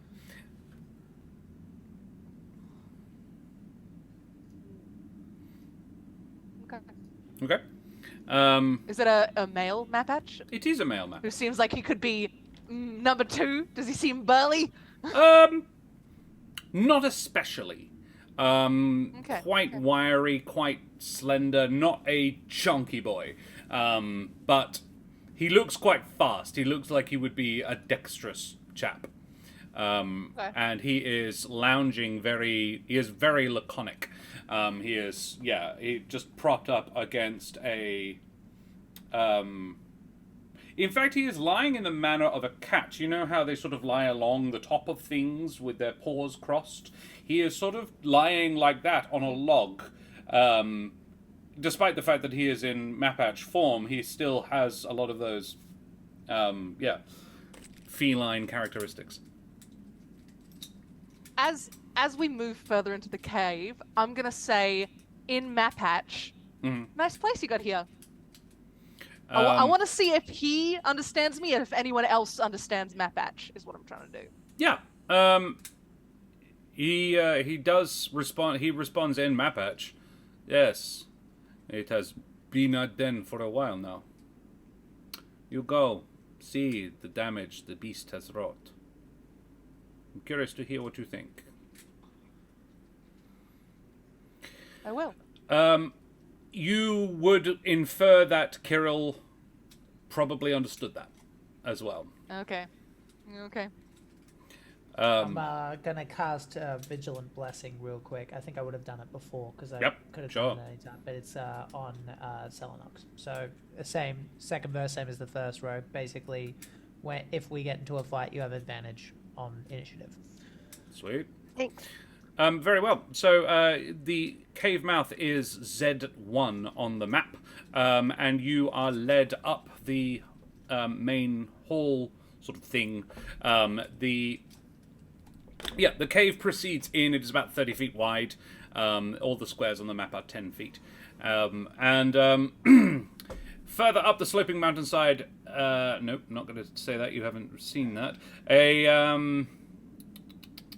Yes. Heading on inside, down this sort of passageway of the cave, you find a guard post on a raised mound of dirt, upon which a pair of feral-looking female humblefolk wearing shredded clothing and clutching spears are standing. You get the very strong impression that they are guards, guarding the inner sort of sanctum. There is a vulpin and a hedge, and yes, they both are vigilant and sort of give you an assessment, despite the fact that you are with Kirill, their leader. There are torches flickering, sort of made of, it's candles rather, but they flicker in the way that a candle of animal fat does. It's sort of this dirty, sparking, greasy smell to it. Past the guard post, Kirill will take you down the left-hand side into Z3, which is the wolf den. Inside are 9 lesser prowlers and a were-prowler. However, he is in the form of an older loomer man. And he is introduced to you. This is Scanus, one of our senior members of the pack. Scanus is blind. It is fairly obvious.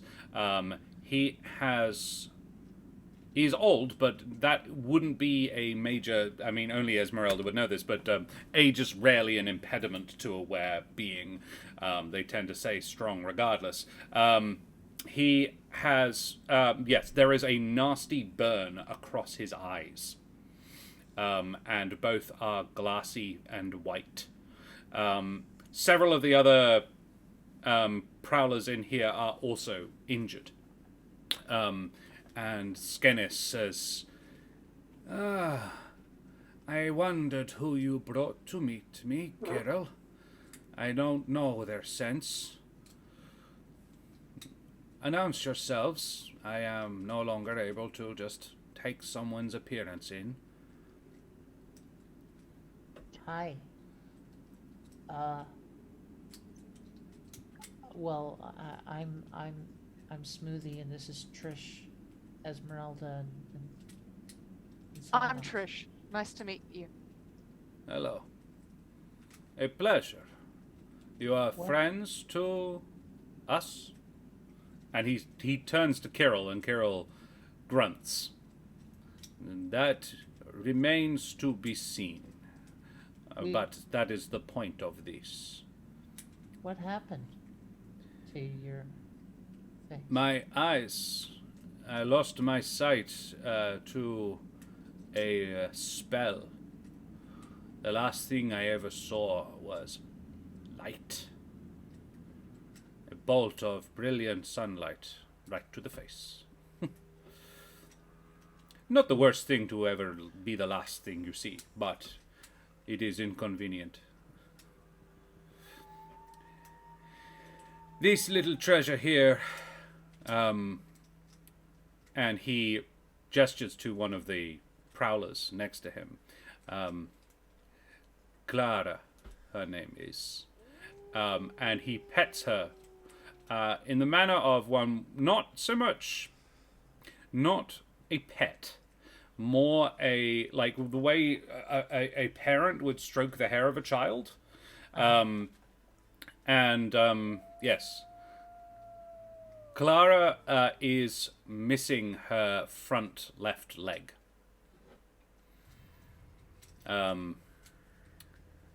Similar, and I believe from the same blast, though I am not certain. She is healing well. Clara is a were-prowler. Okay. Sorry, a prowler. Lesser prowler. A lesser prowler, Yeah. yes. So she is a cat-like creature, but about the size of a wolf, with fangs and foliage growing from within her fur, as well as small horns, and a nicely spotted coat, tan with darker spots. Would you? Within If it's not, oh no, sorry, carry on. yeah, if it's not too much trouble, mate, and if you feel so inclined, would you mind telling us about this fight? We were chasing down the beast, we call him. He was trying to... Well, he began attacking us, and it became something of a running fight. We were trying to destroy his cart. That would slow him.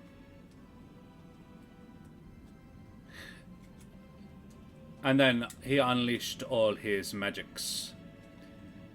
And we apparently bit off more than we could chew. He just attacked you out of nowhere. No, they attacked him. No, he attacked us. He said that they attacked the wagon. Did they not? Yes, but not without first him attacking. Oh them. Yeah. Two of the other lesser prowlers in this pack, there are 9. Two of the others are also very obviously injured. One has a gruesome burn across its face and is missing one of its eyes, and the third has recovered poorly, or is apparently still recovering from both of its back legs breaking. Neither of them are straight, and it walks with a limp.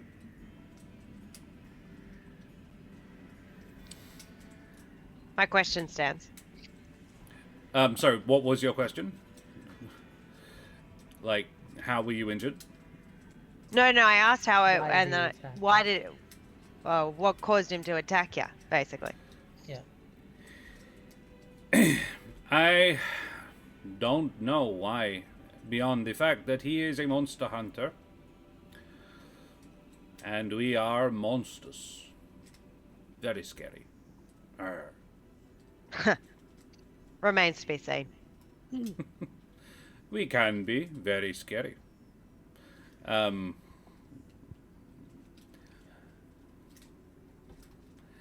But I imagine so could you. just so I understand, you're saying that he, out of the blue, attacked you for no reason that you can tell at all.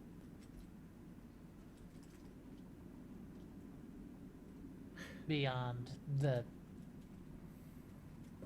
what you look like. We were hunting out beyond the bounds of Barovia. Beyond the mists. He comes upon us and begins. He starts with crossbow bolts, demanding we turn over our children. And then we get to the heart of the matter, I suppose. Your children. Why would he want your children? That you would have to ask him. Did. And throughout all of this, Kirill has just stood. What were you hunting? Sorry to ask. I'm just trying to understand. A large beetle. Oh, haven't had beetle in ages. While this conversation's happening, I don't think I got a physical description of Emil or anything like that. So I'm just looking for a vibe. Someone who seems resentful, or maybe someone who's been cast out from like the part, like from the borders, something like that. Someone who looks like, or like indications of resentfulness on any faces. You certainly can do that. I won't even ask you for a roll because you have not seen any. The only you did get a bit of a description of Emil. You knew he was a Mapatch. Right, which is what Trish is looking for. It's what Trish was looking for. The only Mapatch you have seen is the one that was outside. Any one of these could be a were-prowler. You don't know that these are all lesser prowlers because a were-prowler and a lesser prowler would look exactly the same. You have been told that these are all lesser prowlers, not wares. Kirill would interject though and say, "If you have no more questions for Skenes, I will take you in further." I do actually. Then please. And Are you? Skenes says, "I will tell you what you wish." Are you hurting? I don't have a lot, but I might be able to help a little. I am not. But if you have the ability to fix my ice, I would appreciate, but I don't expect it. My age is such that I would probably have had to retire soon anyway. But if you have some healing skill, then Charles here. And he pats the one with the broken leg. I am sure he would appreciate. I'll see what I can do. I think we've got to go deeper in, and I can't really regrow limbs, but I might be able to work out some sort of No, there's maybe. broken legs, but broken back legs. Broken legs. Okay. Yeah, I think he would. I think he would probably try and cure wounds. That. Yeah. Let's do that. Roll me roll me the damage. The healing. I'm Or the lack rolling thereof. minimal on everything. Only 5. 5. The legs do not straighten, but the injuries around them heal, and you can normally tell when a creature is hurting. The pain is clearly eased. And I'm gonna say, let's work it into the narrative. He's clearly distracted because, like, this is like, oh, another fucking elder of the community, and he's like, oh god, they're fucking everywhere. So he's just like very, very distracted and just kind of bumbling around, and it's less effective than it would normally be. But he does what he can and just goes, do I talk? I don't really know how to interact with it because he's not sure if it's a sentient being or not, so he'll just stick his hand out to sniff, I guess. The prowler initially is quite guarded when you go over to it, and Skenes has to, no, my friend, let the little one do his thing.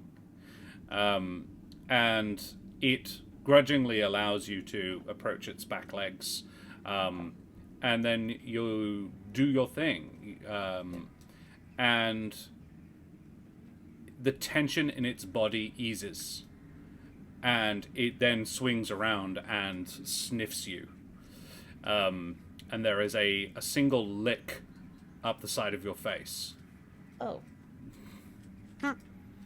He likes you. My new friend. Okay. Well,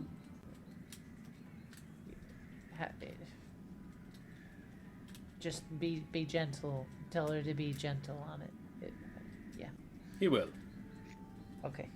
He has been. Thank you. If nothing else comes from this, thank you.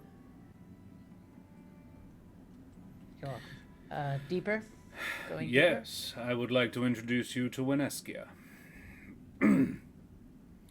And Kirill takes you further in, up a slight staircase and into Z5, which is the Deep Caves. A maze of torchlit tunnels and caves expands in front of you. Bones lie strewn across the floor. The ceiling in here is only about 10 feet high. The bones are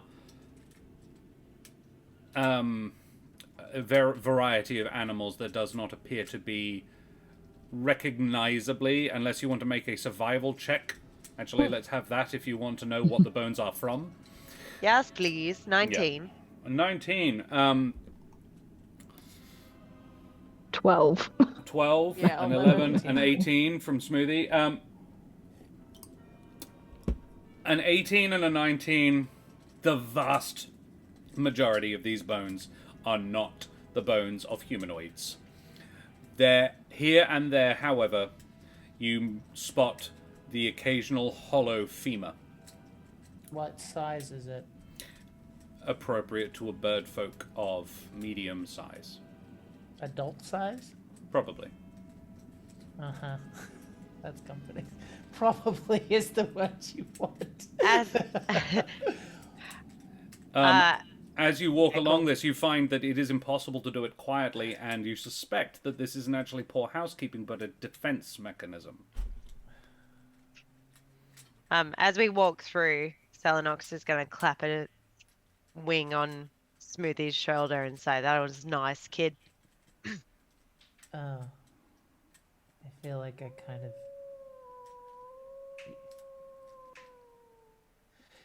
I think his face would say more, because he knows he can't actually say it, but like, I think Sal can read it pretty well. He's like, I might have made things worse if we have to fight, but yeah. Or there's one that won't attack you. That's... You made a friend. Omi, thank you very much for the resub, buddy, you bloody champion. How are you, mate? Yes, he leads you up past the first cavern that you see on your left and into a second where you find a Strig woman in... oh, wow, that's interesting. Shush. If you put your face over here, you can be an album. Yes! You're an album cover! Let's go! Oh my god. Just put a little...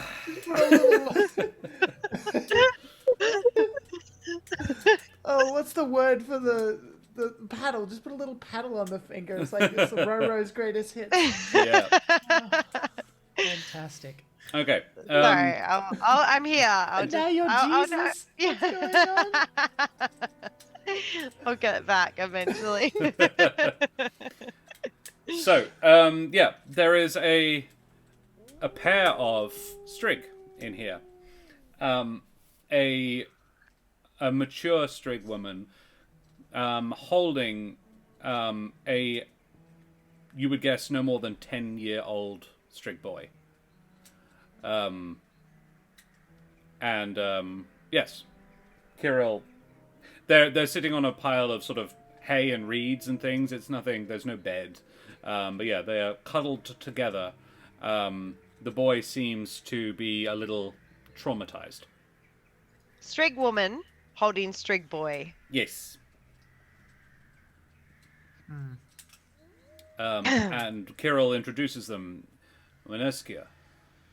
And she looks up and he sleeps, finally. And it does appear that the boy is asleep. This is Weneskia and her child, Kellen.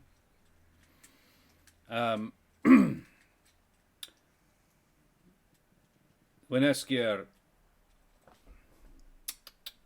Oh yeah. This is fun. A wooden doll is clutched in Kellen's hands as well. Like sort of hugged. It is of a... it is probably, you would guess, a raptor rather than a strig, but it's close enough. And it has been painted and dressed to look like a zombie. They visited Velikai, I see. And if you look closely, a tiny slogan is etched on the zombie doll. It reads, "Is no fun, is no Belinsky." Yep. I just mime a monkey doing the symbol thing to you notice, now that you're a little closer to her, Weneskia has some burns along her left side. You would probably not notice, except that the clothing is, again, quite ragged and quite revealing. Yes, she has been injured, though not severely. Can I do a perception check? Obviously, they're the same species, but I Yeah. want to see if Are there's they like a related? familial resemblance. Yes. Yeah, you may do that. And I would like to use my inspiration to do that better. That's smart. Can I- That- Let's try that again. All right, come on, 27. 27. Wow, Trish. No is the answer. You would guess. You're no strig, but yeah, you would guess that unless the dad and the kid takes after the father, this is not the child's mother. Interesting. Interesting. The plumage is all wrong. The colors are all wrong. Yeah. The woman is almost entirely white feathers, whereas Kellen has sort of dark brown. He has a crest of white along his along his neck, but mostly he is the browns of a barn owl. Very much a high DC there. It's like one's white, one's brown. Well, yeah, but there is more to it than that, though, because plumage colors could easily be inherited from the parent, from the other parent. But yeah, bone structure, the shape of the beak, it's all wrong. Yeah, you needed a high one because you're not a strig, but yeah, you did very, very well. So yes, to look at, you would guess this kid was not born of this woman. Weneskia lost her husband to our friend. You have a story for us, Weneskia? What do you want to know? He starts lobbing balls of fire.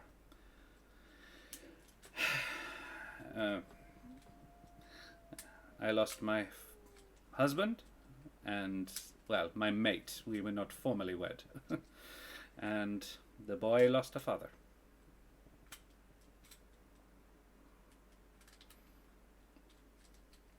This was in the same instance as what happened to Skenis. So, you were attacking a wagon with your son and your... as a family? No. And she says, no, Kellen was not with us. He was not injured. Kellen is not hurt. So, where was Kellen? Here. We do not And bring yet- the children away from the cave. Well, He is too young to hunt. what was it? Sorry, what was it that made... You said when we first came in that Kellen looked traumatized. He does. He does. Right, but like, what is it that, like, he's asleep? What Yeah. is it that you would, like, what, why? Why does he look traumatized? What part of a sleeping person? Unless you ask. Oh, sorry. In what way does No, he look I traumatized? mean, like, you described him that how's way. he I'm saying, like, what is Sorry, yeah, yeah. what is the His thing fault. that's giving there- us the... I suppose traumatized is a too strong a word given that he is asleep. But, yeah. Both of the others are, like, this kid has been struggling to sleep.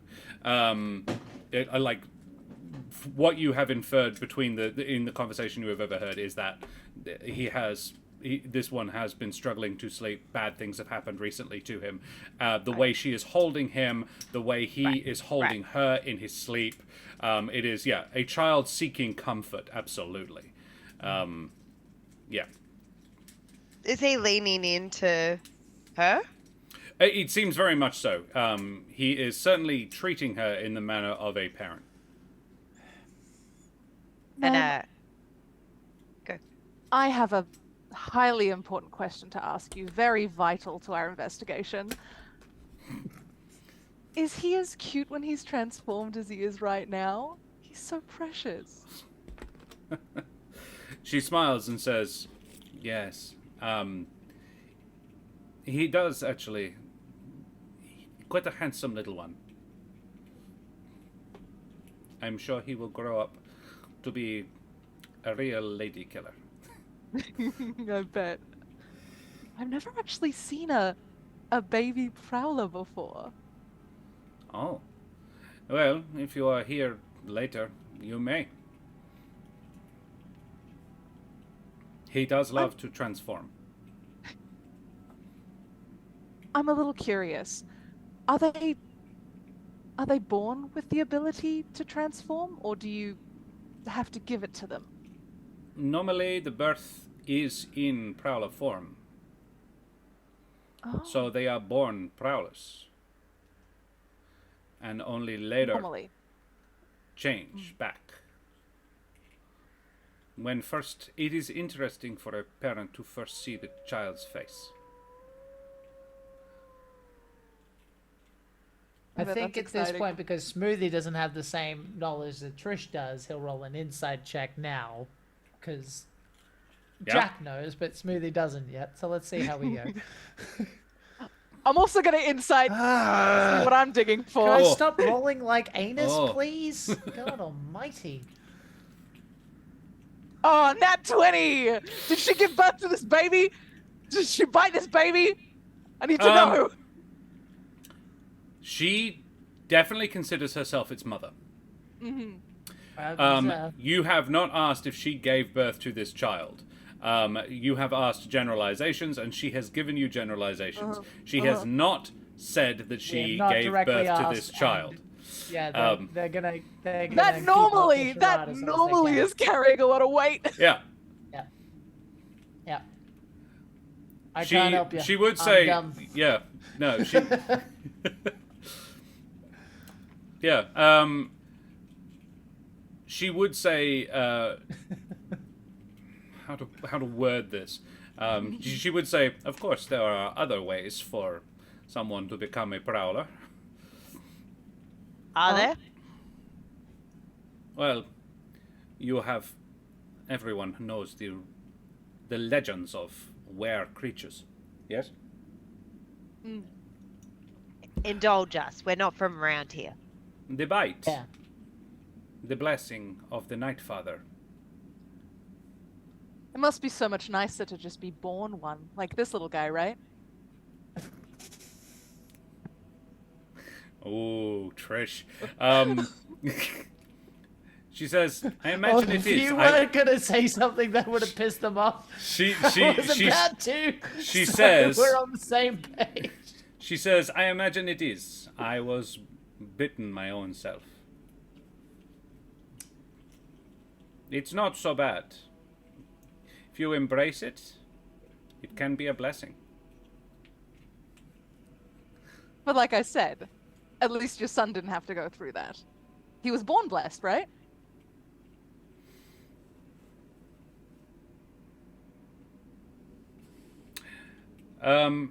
She would say, no. Sadly, this one had to be turned. I did not want to... Sadly. The process is not 100% pleasant. And do you think as a child he fully understood what it meant? I doubt it. It was a choice the mother had to make for her son. Uh-huh. I'm gonna turn to Smoothie with like a pointed look.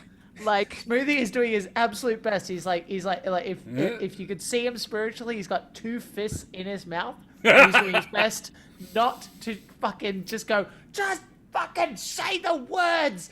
Not you, I'm like- but the werewolves. Just I was like, we fucking know. God damn it.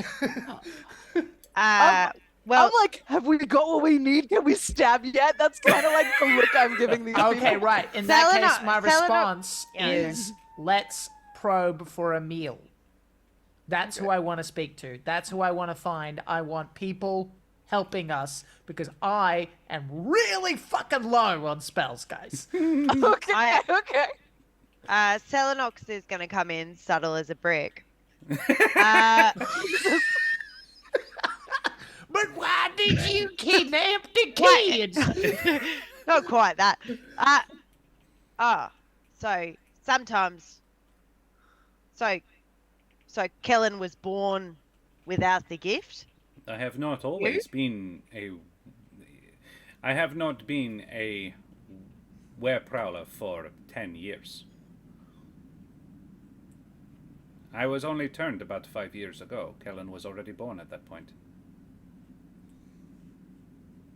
So you got turned. Yes. What happened to him? Then he was turned. Like, did he come with you at the time?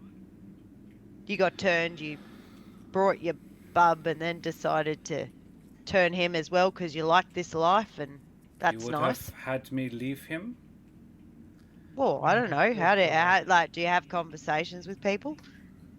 Like, I don't know how you got turned, ma'am. I don't know if you had an option to bring your kid along. Did not have an option. It is not a life I chose. Well, my husband, my mate, my lover at the time,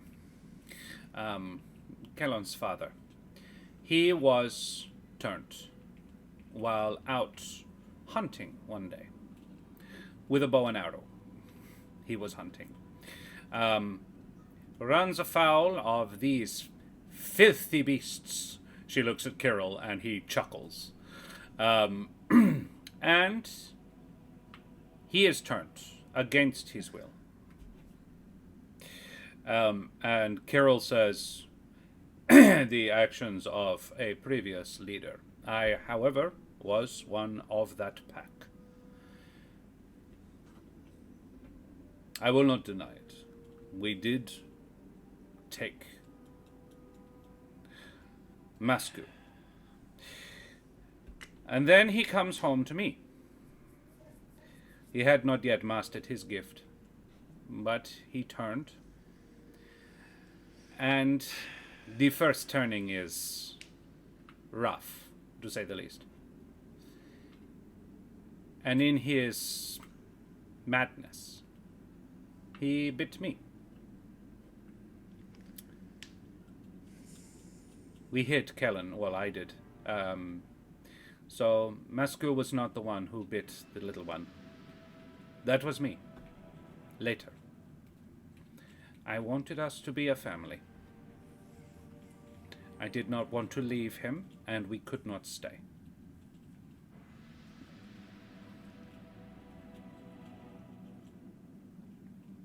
Sounds like a hard choice you made. Which is also based on, I mean, I'm kind of asking a Trish question for Trish, but which is also bullshit based on her genealogy lesson in her own head. As far as Trish is concerned, yeah, this is absolute horseshit. Right. Just so I'm keeping the up string with boy the thing, is not... because unfortunately Josh is a really good actor internet, and I almost believe him. Can I And can I do so an I'm having inside trouble. check? You may. I buy every seems legit. word. Yeah. Might run one in the back too. It's gonna be awkward if Trish starts stabbing people. That was 14. I don't know if that Okay. was good enough. 14. The majority of this story, Ezmerelda, the vast majority of this is true. The way she has phrased it she has been very careful about phraseology here. If you are... Ooh, Hogan has redeemed an inspiration. For whom, Hogan? If you are looking to... Yeah, if you suspect that what she is saying is not true, and there was an alternate way that she could phrase this timeline, that basically, if what she has said would match, if she was being 100% truthful, the kid is hers. It could also, however, match that they stole the child later and turned it against its will, and it's not hers at all. She has simply claimed it and views it as her child. Both of those are completely legit things that could be inferred from what she has said. Who for, Hogan? Shall we give it to Smoothie, because he's been having some crappy rolls tonight? I feel like that like arbiter of warning in like a horror movie, like don't beware the bad rolls, they'll happen to you.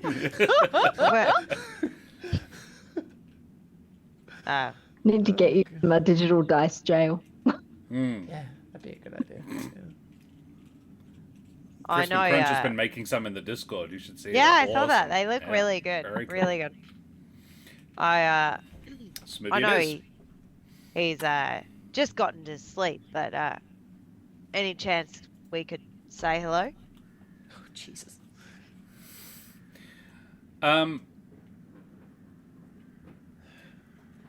When Askia goes, if you are still here when he wakes up, you may certainly, but since his father died, he has not slept well. This is the first time I have managed to get him to sleep in a long time. Oh, hopefully we're still around to say hi. Oh, I did. You're right. There you go. Oh, I'll take it. Thanks, Emmy. Kirill says, I will leave you, Wineskia, unless you have any further questions. Not right now. Better leave before we wake the little guy. This would be wise. Smoothie. Yes, mate. This is sight-based, and Okay. it is dark in here, but you may make a perception check. In that case, for what it's worth, I think if I noticed it was dark, I would just find a moment to kind of kick everybody in the shins, as is my way. And everyone has the darkness thing. Oh, sure. Yeah. So everyone can see for 300 feet. I mean, it's dimly lit. It's not pitch. In Every here, but- time I do this, you shit on me. Let me have my thing! Very well. No. You kick Okay. everybody in the shins, but yeah, absolutely. Like, basically, my point is, it's dim, but not. So seeing isn't impossible, but it's difficult. It's the point. If you want to have I dark can- vision, you basically remove the problem. So yeah, absolutely. All right. I can see so, fine. Strong shin. Yes, Ezmerelda's fake leg can see just fine. Yeah. No, Okay, fortunately, Smoothie is the only one of the group who knows that Ezmerelda has a fake leg and which one it is. That's true. Yeah. Um, So three. So with that in mind, is it just a straight roll or Straight roll. Yes. Okay. Okay. So 18. Hey, Smoothie. Yes, ma'am. In the distance, you can see, as you turn to be led away, into Z7. And in the far corner of Z7, a large cavern off to the left-hand side, you basically everything twists and turns, and in the darkness, without dark vision, you would not have seen this. However, you can make out a statue of the Night Father in his guise as the one who brings, the one who gathers the dead for the afterlife. The one who reaps and brings them back to the plane of death. Yeah. A huge, cowled strig wielding a giant scythe. Big statue in the far room. Yeah, okay. Well, I will pass that away and just keep having a look out for any signs of cages or anything like that, and I will keep my discontent to myself for now. Yeah. Very well. Yeah. You begin to make your way out. Kirill leading you Oh, out. out of the cave? Okay. Yeah, unless he says that is. I mean, few people meet Van Richten and survive the experience, so that is who I wanted you to meet. I hope it settles things in your head a little. Smoothie is trying a new thing where he keeps his mouth shut rather than asking direct questions. Smart? So he's going to do his absolute best, but he's clearly like, it's like holding in a fart. Yeah. And he's looking at Trish going like, you're the one kind of poking the bear, for lack of a better word. If you've got an agenda or a way to figure this out with the way you're doing it, go ahead. But I'm gonna burst soon. I give Smoothie a bit of a nod, Okay. like, don't worry about it. I got thoughts. I got You're things. on it. Yep, that's what he figured. But he's Are we just like, being led toward the "Hurry." exit? Yeah, they are taking you back out. Okay.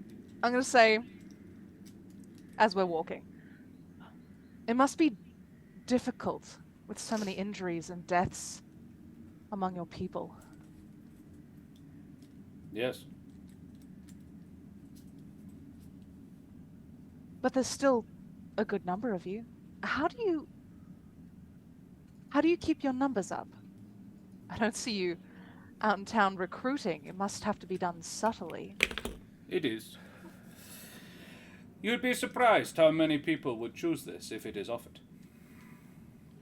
We only accept the strong, however.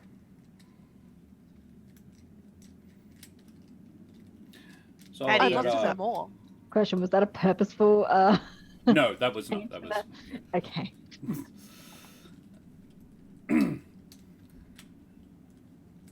I'd love to know more. Oh, are you interested in the bite? Well, when we saw that guard jump down from the tree so graceful, I could stand to have some of that. You would not be bound to the pack, but you would be welcome to be a part of it. He's like clears that with you first. He's like, you would not be bound to us. I'm no slave driver, but That's good. I could administer if you like. Beware, Whoa. some view it as a curse. Similar though, this is not unusual.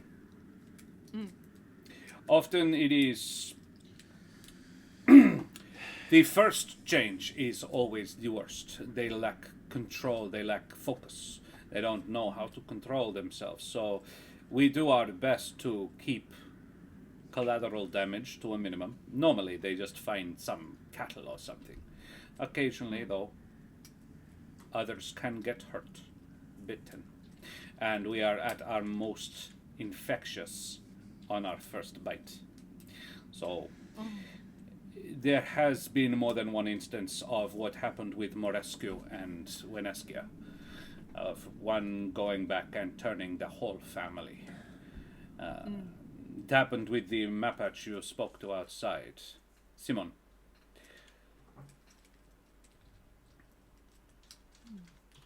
He was beaten by his mother.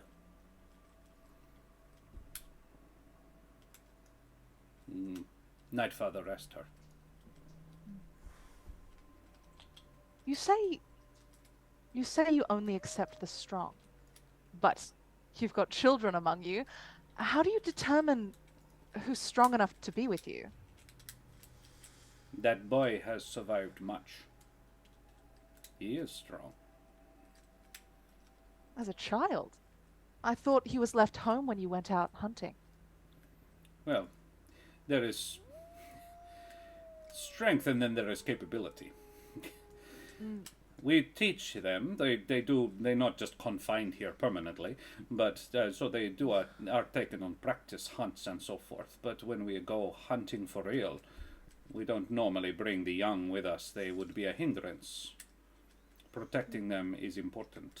They are the next generation, as I'm sure you understand. So yes, strong, but I don't want him going out and getting hurt. Of course, of course. So they're trained here. That makes perfect sense. But what if they're not strong? Not everyone is. As in the children, the ones born to it. I will not turn away a child of a fellow prowler, regardless of their own ability. So, but if someone comes to us seeking to join, then strength, yes, obviously important. That being said, I have never had any true-born child, boy or girl, that I have in any way concerned myself with their abilities. The ones born to it tend to be the strongest.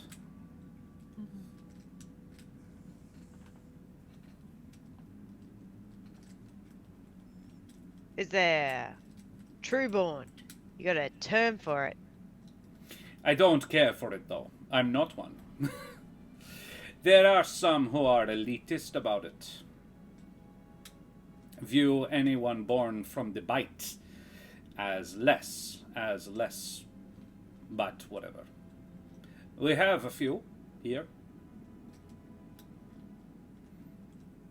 My mate, in fact.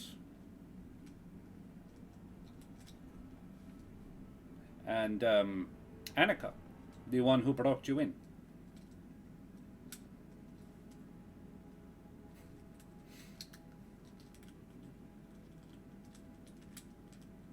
How close are we to the exit?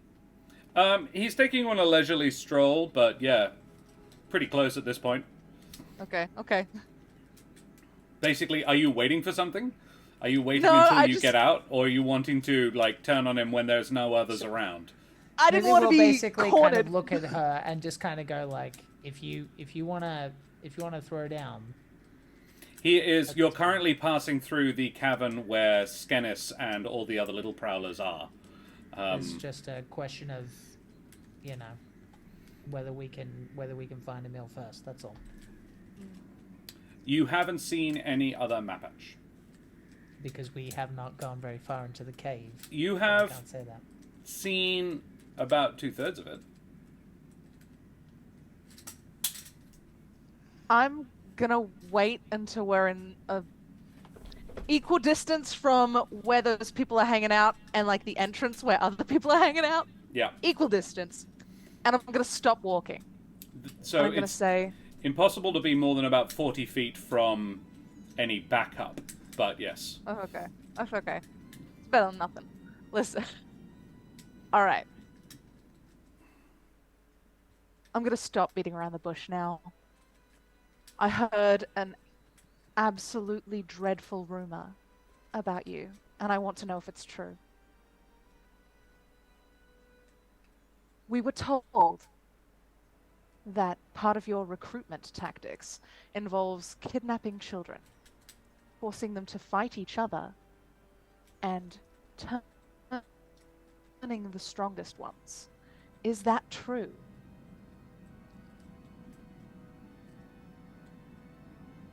I'm gonna add on to the pressure, just to kind of see how he reacts, because he's a good liar. And I will say this. You have invoked the Night Father's name all evening. When these little ones die, how many events do you recount about their lives? How many is there?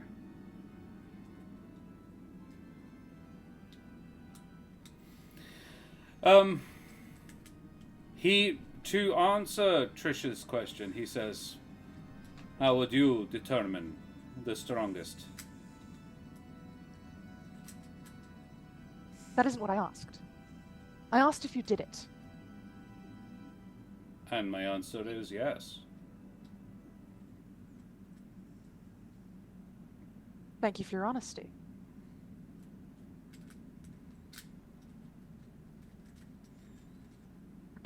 I look towards the group like, What We happens should to have the brought Van one? Richten.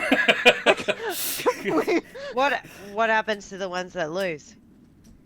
They tend to die of their wounds. And we give them to the Night Father. That is the last time you will use his name for such horrible things.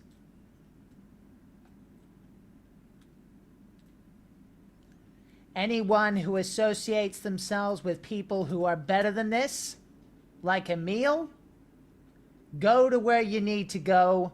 Go and find him. I want to chat. Emil is gone. Strahd You'll has him.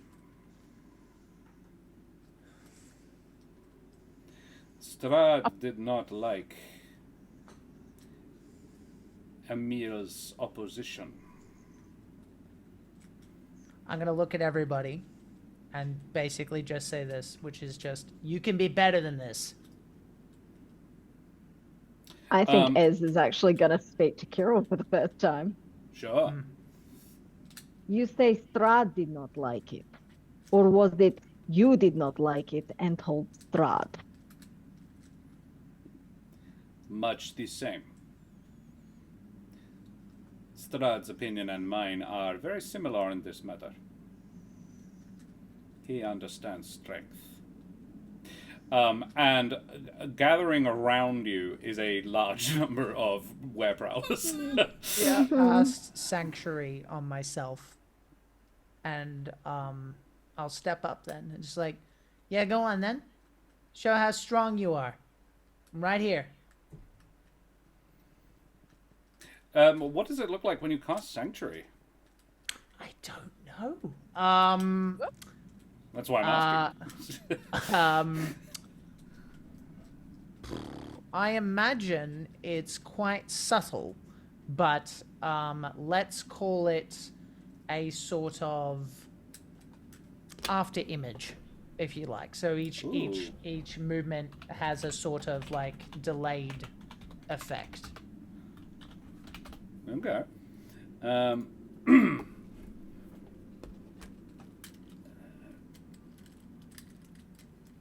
just helped your yeah. people, but I'm letting you take a swing. Go ahead. And, yeah, Kirill says, you are the ones who are coming in here making some bold moves. You wish to leave? You can. We will not stop you. I asked you here to see our side of the matter. You have. You have seen the damage the beast has done. Seen the unprovoked attacks he has done. You met Skenes. You met Wenceska. Young Kellen lost his father to that man. Then you Your come people around really- making threats. You are upset with me for gathering my people. You are seeming quite hostile. I'm Kirill. not making a threat. I'm inviting you. Little one. Remember when we came in, they said they gave their word. No harm to them, and they will cause no harm to us. Maybe it is time to pick our battle. I think it's time we left. Yeah, we're on our way out. But Kirill, you told us how many people in your kingdom, how many people chose to be here?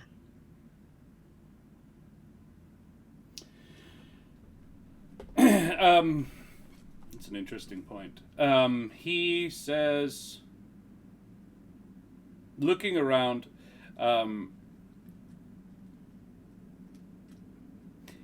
He looks around and gestures at them and says, "You are seeing probably about 2/3 of the pack that you have witnessed so far. The Wineskia has not come out, nor has Scanis. But the two, you are, I'm going to sort of double tap the map. Oh no, we're not using above. You are you're about halfway between Z2 and Z1 on the map. So there are the two female guards that you saw before, plus all 5 of the wares from around the campfire, plus most of the prowlers have sort of come and sort of gathered around you. They are giving you your space. They are not, but they are there more as a sort of a, oh, okay, this is going nasty. Let's be ready for this. But they are keeping their word, as Ezmerelda pointed out.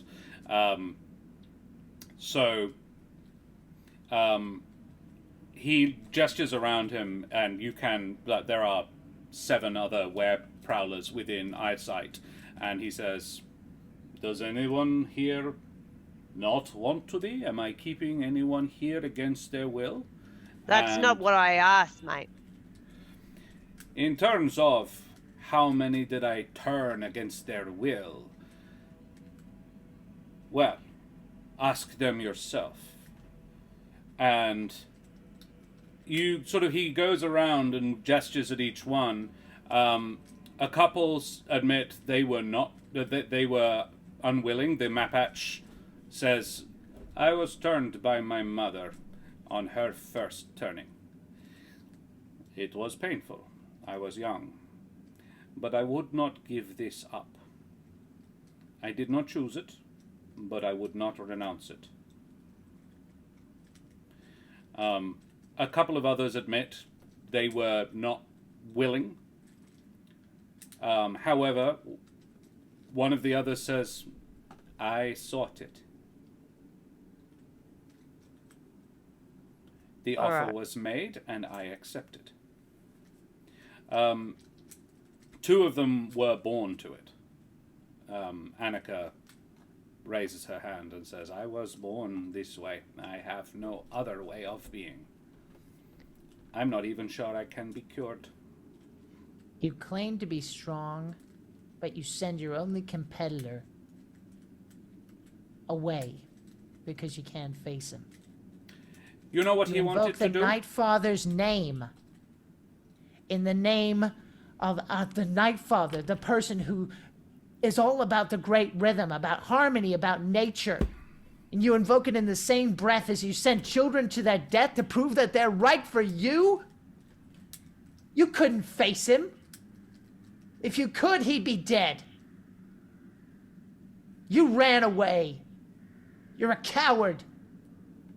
And I think everyone knows it. What did he want to do?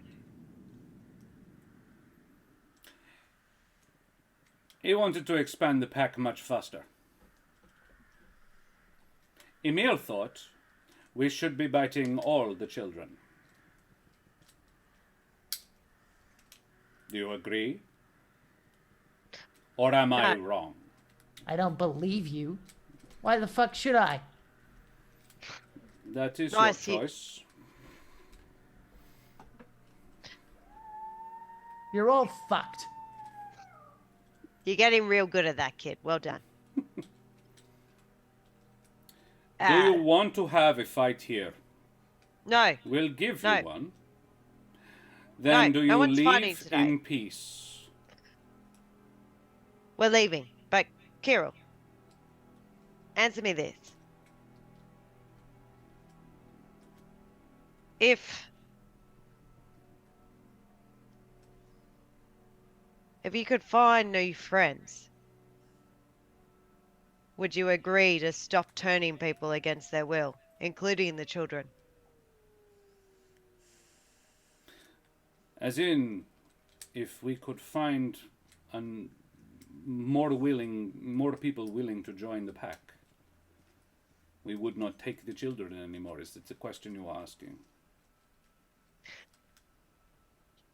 If you could find people who would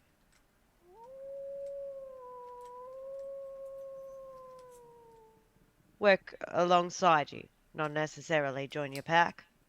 Maybe they would, maybe they wouldn't. I have strong allies here.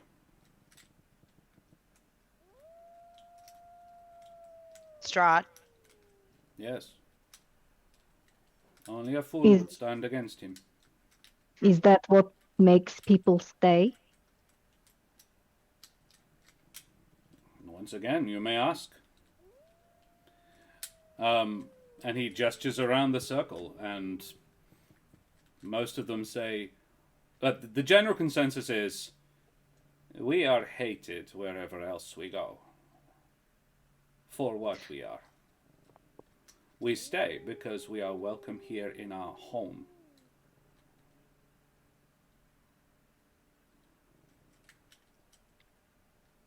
Kirill, do you swear that no matter what I say, if I don't raise a hand against you, we can leave this place unharmed?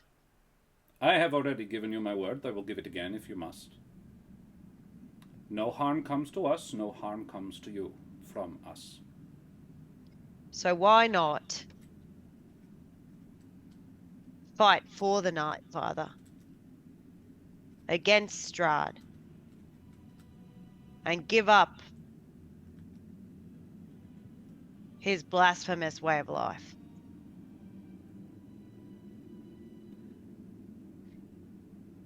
Smoothie, you may make a religion check. Okay. Um, Oh, yep, inspiration time. Okay. Dewey. Fuck me. Natural 20. Hey! That tracks. The statue you saw was just part of what the Night Father is all about. It occurs to you Yep. that this is a place that Titan has not been able to get to in 400 years. These people probably don't have the best idea of exactly what they worship. Celinox, he says, our faith is what guides us. What do you know of the Night Father's will?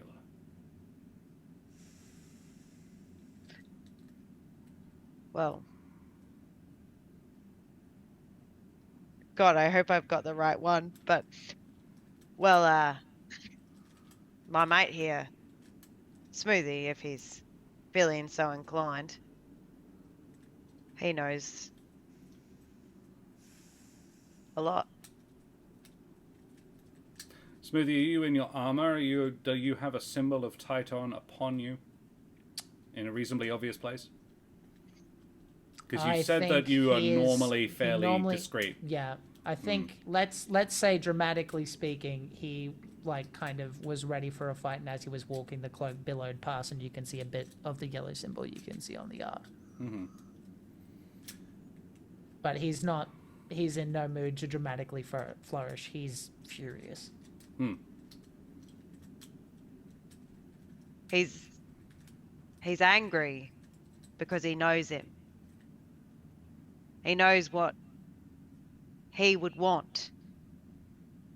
And this ain't it, mate. How do you know? How do you know? You have spoken with him, yes? The Night Father? And, in fact, sorry, he says, you have spoken with him, the Night Father? I'm going to look at Smoothie and see if he's willing / ready to take over the conversation. Kid. To the people who want to listen,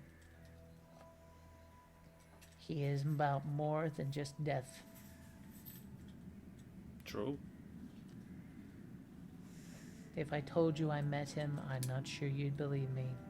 I would. I don't. I've met him myself. Sure.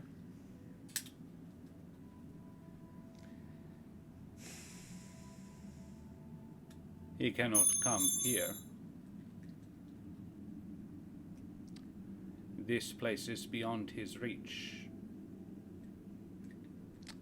But we can leave. You're mostly right. You scouted around a lot. You might have seen flames in the sky.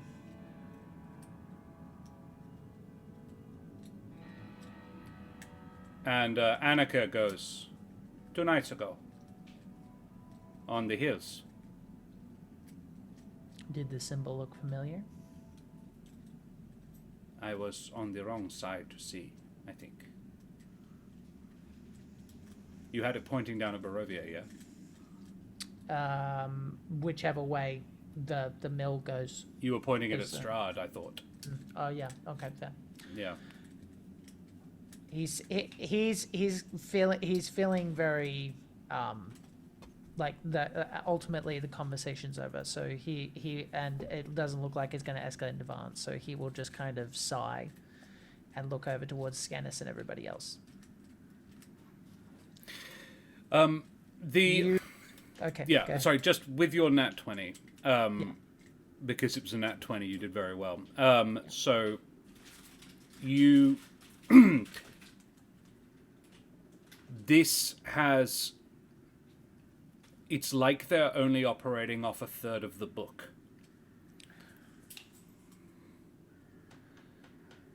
There is nothing in what you've heard that is directly contrary, other than the harming of children. But that's not. It's not mentioned. It's the way they seem to be sort of revering the Night Father. It doesn't appear to be 100% contrary to what you know. It's just that they haven't got the whole picture. What did he say to you?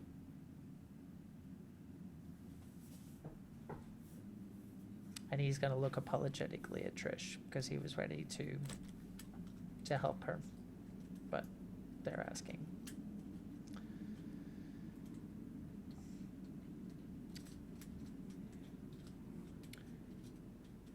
My grandfather was one of the last, as far as I know. Last what? They're worshippers. He killed a lot of us. We were in hiding, and he found us. And I heard him yell to go over to the other side. I am a Vistana. And I walked through many places to get here, to get there. It's where I found her, because I knew it was right. I was told by him that I had a job.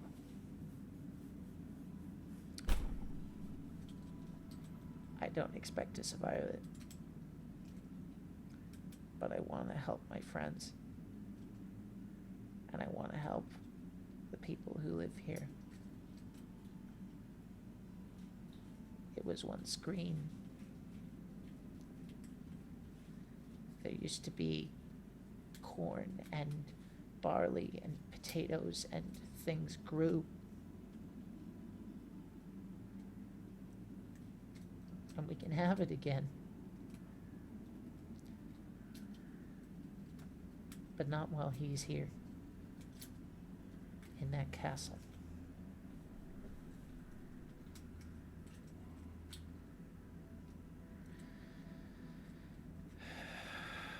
And I'm trying very hard to understand you. But I understand Richten more right now. You've fallen so far that you are killing children and making them kill each other, and then in the same moments holding them like it's not your fault that they're shivering in their sleep. It is your fault. but I was raised to believe that no mistake is not fixable.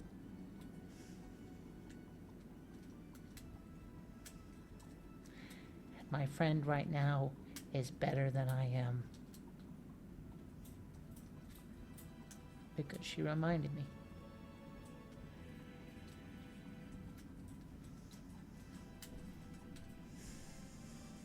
You can be better than this.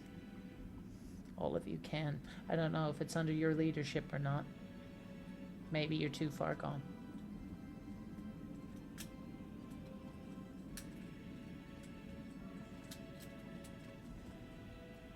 But that's the Then we story. are at an impasse. It saddens me that a fellow worshipper does not see eye to eye with us, but I will not try to make you. Go from this place a friend, if you would want to be. I come will back be your without- friend and I will help you when you fix this. It's wrong. And if you can't see that, then you've truly, truly gone further than anyone can help. Go from this place as friends, and do not return as enemies. We will let slip our full force against you if you do. The offer is still there, he says, looking at Trish. I bid you good morning. Thank you for listening. Thank you for trying to understand, even if you don't. And he gestures for you to leave. I believe Ezmerelda was going to say something. I don't know if the moment has passed us by. It's gone. Yeah, okay. Can I roll a perception check for the crowd while Smoothie was talking, please? You may. Ah, for fuck's sake. Nah, I got really distracted. I was are really you- proud of the kid. Are you looking for insight, perhaps? You're trying to determine what about them, that they are listening to him, or... Yes, yeah, insight. It's the that's same insight. edition, but yeah. Um, Oh no, perception, because I was looking for like body language and stuff. I suppose Okay.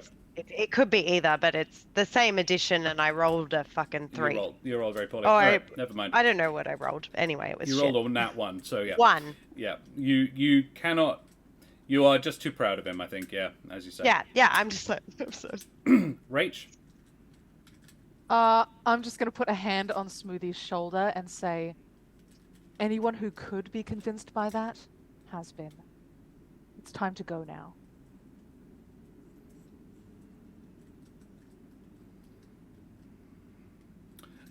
So, you are allowed to leave. Which I presume you do. Would I, if I heard Trish say that, Mm-hmm. Celinox is going to also add, and they'd always be welcome to find us. Yeah. On the way out. Yeah. That's cool. That's very cool. Alrighty. You leave, and I think we will leave it there. Some stellar work there, guys. Thank you so much. That was amazing. You right there, Jack? Yeah, I'm fine. I'm fine. I didn't expect that to be a thing, but Yeah. Rose's such a good scene partner. She's like, oh, but zipper. I'm like, Yeah. okay. Poke, poke, poke. Yeah.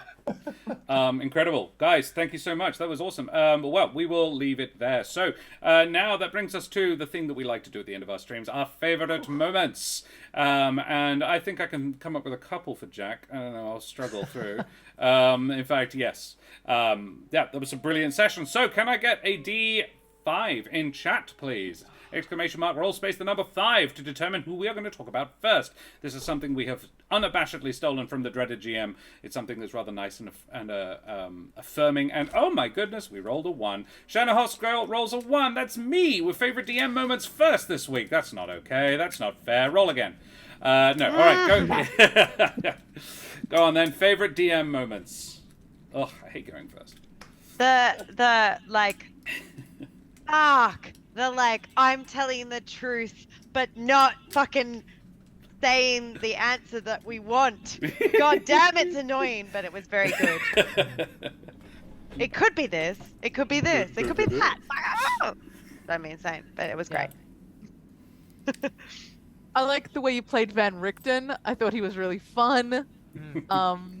Really interesting. I liked it a lot. It was good to talk to. Yeah, I loved how you came away from it and was like, wow, he's fucked. I was just like, wow, that was not my intent. Awesome. No, it was. I think it was more like an instinct thing from Smoothie, because I think instinctually he's going to agree with his friends. Right? Yeah. He felt the same way about Brendan's character, who he's never met. Yeah. So, like, at the end of the day, if that's how his friends feel, it's like, well, okay, I'm gonna give them the benefit of the doubt here. If Ezmerelda looked like that, there's probably a reason. Yeah. Speaking of Josh stuff. I really like the old man werewolf. He was very interestingly played. Technically, all the werewolves were. They were sympathetic in their own way, which is kind of what you want, right? Because they've all got their own agendas and things like that. They are a community, etc., etc., etc. They've just, yeah. It reminded me in the best way of when Walking Dead was good, and you had like fucked up communities that had gone really, really downhill. But it's like, we're all a family, and they love each other, but it's fucked. Yeah. It also reminded me of the, if anyone's read Dr. Sleep, it reminded me of the True Knot a little bit. Oh, yes. Yeah. Yes. It's like they truly love each other, but they do some fucked up shit. And they've done it for so long that It's normalized. it's lost all meaning for them. Yeah. I really liked just kind of all of the little like bits of plot that were just kind of floating around before, and then they were all suddenly in one straight stream of thought that you were just playing through. It was fantastic. Just kind of exposition. It was like, holy shit, this is good. This is gold. I'm reading it recently, Omi, that's why. It was so good. Thank you. Yeah. I think my favorite was I enjoyed, as Rose says, telling it in a way that makes them look good, or like twisting the truth. It's always I think I'm quite good at it, and that was fun. But my favorite moment was actually remembering that after everything, Kirill is the baddie. And you're supposed to realize that Kirill's the baddie. I had bought in too much to my own bullshit, and I was trying to convince you to, Kirill was trying genuinely to convince you that he was a good guy. Yeah, sure. But I'd forgotten that he actually wasn't. And so my favorite me moment was remembering it and making that work. And the dip about Nightfather was sort of my way to do it. Because nothing pokes the bear like that. What's fun is, Jack, in the book, they have a shrine to the Night Mother in there. I didn't make that shit up. Interesting. That's cool. Okay. It's really there. I didn't have to add it. I just I've just gender swapped Nightfather Yeah. and Ardea. Yeah. Making it work for the law, yeah. Because Love it's it. Dawn Mother and Nightfather, and it's supposed to be the other way. It's Dawn Father and Night Mother in the lore. Yeah. Yeah. So that was cool that I could make that work. Good villains are the ones that they convince they are the hero. Yes. Yeah. Yes. Thank you, Shannon Hoss. Alrighty, well that's me. So, D4. I'm going to roll it because I actually have a D4. It's a really spiky one. 3. We're going to talk about Jack. That's appropriate. Yes. Cuddles. Cuddles. Favorite Jack Cuddles. moments. Rah. Rah. Smoothie checking in with everyone all the time just to make sure they're okay that will never not be my favorite moment. No. Oh, did I love Omi it. roll a 3? Oh, my bad. Sorry, carry on. I love it when you called him out for being a coward. Like, you What? couldn't beat him, so you had to dub him into Strahd because you're a coward. I thought that was so good. And you had such rage behind it. It fucking ruled. It was fun. It was fun tapping into that. Yeah. I loved the last speech. The switch from the rage to the the sadness of like, this is my story and this is why you should, like, it was such a good, I was like, yep, we got him. Fuck yeah. We got him. Kirill's like, get out. I was like, fuck you. That was too good. You're not allowed to not take that. Yeah. Yeah, yeah. Yeah, no. I loved...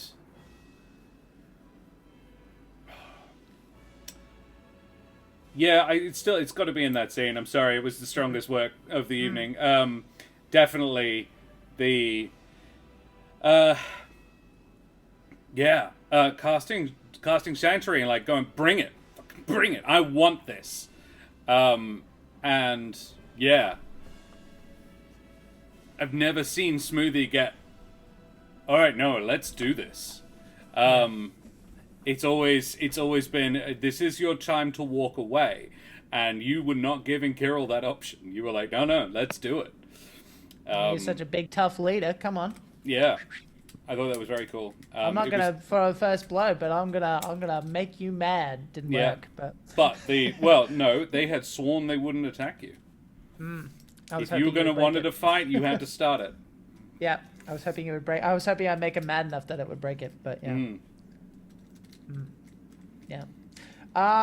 Yeah. Look, the rage was probably my favorite part of that. Yeah, like, at first it was, like, not a strategy, but, like, he genuinely believed it, but he's, like, he was trying to, essentially get the people to kind of rise up, because, like, he knew that at least some people weren't happy with what was going on. And I think it was also, again, it's interesting how we justify things, right? He knew that Trish needed it, and he knew that, like, once it kind of clicked into him that he's like, actually, these people are fucked, and whatever happens from here on in, like, he wasn't going to throw the first punch, but he was going to make it very difficult, hopefully, for him not to, right? For like you know, like I like to think in my head, like, you could see, like, the fist shaking, and, like, he was very close to doing something, but that's my headcanon. Kirill was always quite stoic about it. But his people were not. There was a lot of people who would happily have torn you limb from limb. Like, half of them would happily have just gone for you. And it was only Kirill's strength, ironically, that was holding them back. Yeah. But it was all really fun, and that'll lead into my favorite row stuff, because that was a very cool combo move. Hells yeah. We had a couple in chat as well. Smoothie might still be called Kid, but he is not a kid anymore. What was said? The Van Richten Smoothie advocating for Trish. Still fondly the little one, just imagining as that's Ez standing in a step stool to reach past his head to pet him. Yeah. That's cute. Smoothie becoming barbarian, all the rage. Oh yeah, Smoothie blood hunter. Ooh. Yes, excellent. Alrighty, well, that's the favorite Jack moments. I've had D3 in chat, please. New one shot idea. Ooh. AU, yeah. We've already had one of those in Humblewood. It was funny. A 2. That's Ezmerelda. Omi. Thank you very much. So, Ezmerelda, let's talk favorite LEB moments. Guys, what do you reckon? Well, I mean, I think it was her saying, I can't remember the exact context, but it was like, while we solve your problem, while we fight your battles. Yeah. It was both. It was both appropriate to the moment of, like, thanks, man. Like we didn't have enough fucking shit to do. But also clearly, like, a familial kind of, like, is like, yeah, I can rib you in this way. Other people might have gotten their heads cut off already for that kind of sass. So I thought that was very cute. I love it was the little one comment to Smoothie in the den.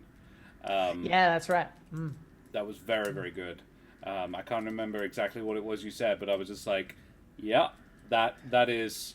It almost wasn't clear who you were meaning, but yeah. Pick your battles is what I remember from that. Yeah. That was very, very good. I was just like, yes. It was a nice little bit of shadow DMing because it was just like, well, unless you're going to throw down now, you guys need to leave at this point. And Ellie was clearly picking up on that. So yeah, that was very cool. Very nice. Rach, Ro? I liked when we were talking in the tent. And the bit about Trish's curse came up, and I'm like about to tell you, and you're like, we all have secrets. I thought that was a really nice moment, being like, you don't have to tell me. We've all got our shit going on. I thought it was a good moment. Yeah, that's that. I enjoyed the coming in with the one-liners. There was a I can't remember. There was in when we were in the den, and there was back and forth, and then Ezmerelda came in and was just down the line, this is the question, and you did it a few times throughout the episode, and I can't for the life of me, tired brain, think of a actual line, but I loved it. And the other one, I've got a second one, was the making the dance comment about Celinox. Yes. You haven't seen Celinox dance? Because Celinox definitely took it as a compliment, and Yeah. Ro was like, this is hilarious. Bishop Blood says, I'll add it to the list. No, I can fix the wheel. That was great. Yeah. That was I'll one add of it the, to the list. yeah, And he's jab. just like, no, sorry, I shouldn't even ask. It wasn't. Yeah. I also- Shut up. It's good. I also liked wrong shin. That was pretty funny. Yeah. It was good. Right. I had another one as well, but I will wait until Ellie has said this. Honestly, my favorite was just being able to put in random one-liners. Because again, tonight I felt I was a little bit more lower energy, but again, this wasn't really my episode. This is more you guys following up on a lead that you found. So it was kind of, I'm going to step back, let you guys explore, because I already have opinions based on what I know of Van Richten. Yeah. Because I haven't told you that yet. Yeah. So That's true. for me, it was like, I got to see you guys do stuff, and I got to make it so that I was still being part of it without being overbearing and, being like, no, we shouldn't do that because they're lying to us every 5 seconds. Yeah. The best lie is the truth. And they gave you an awful lot of truth with a few bits of misdirection. My other one was the continual... Van Richten is at least 50% LEB's creation at this point. You set the tone for a lot of the way he is performed. You help me know what, I can pick up from you more about the character than has actually been stated in canon yet. So a lot of the way I was playing him was based on sort of stuff that you'd put out there as well. And it's very cool to have somebody who's laying down that much without being prompted by the DM. Is really, really nice, and just backs up 100% my decision to ask you to join us. I feel like it's a two-way street. Seriously though, I feel like it's a two-way street, because I'm just saying something going, yeah, I'm pretty sure that's what you're aiming for there. Yeah, absolutely. It's a good, really good, communal narrative building relationship. I love it. Excellent. Well, guys, we should talk about somebody else. We have 2 people left. A D2 in chat, please. In an alternate universe, you'll brought along our non-verbal king, Su Tavar Moore. I didn't know the reference either. I don't was know hoping that one. someone else did. Yeah. No, I don't know. Ro, your highs. Ooh, nat 20. It's Rose, suit of armor. Suit of a armor. Ro. Yeah.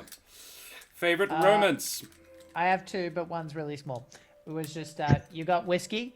That's funny.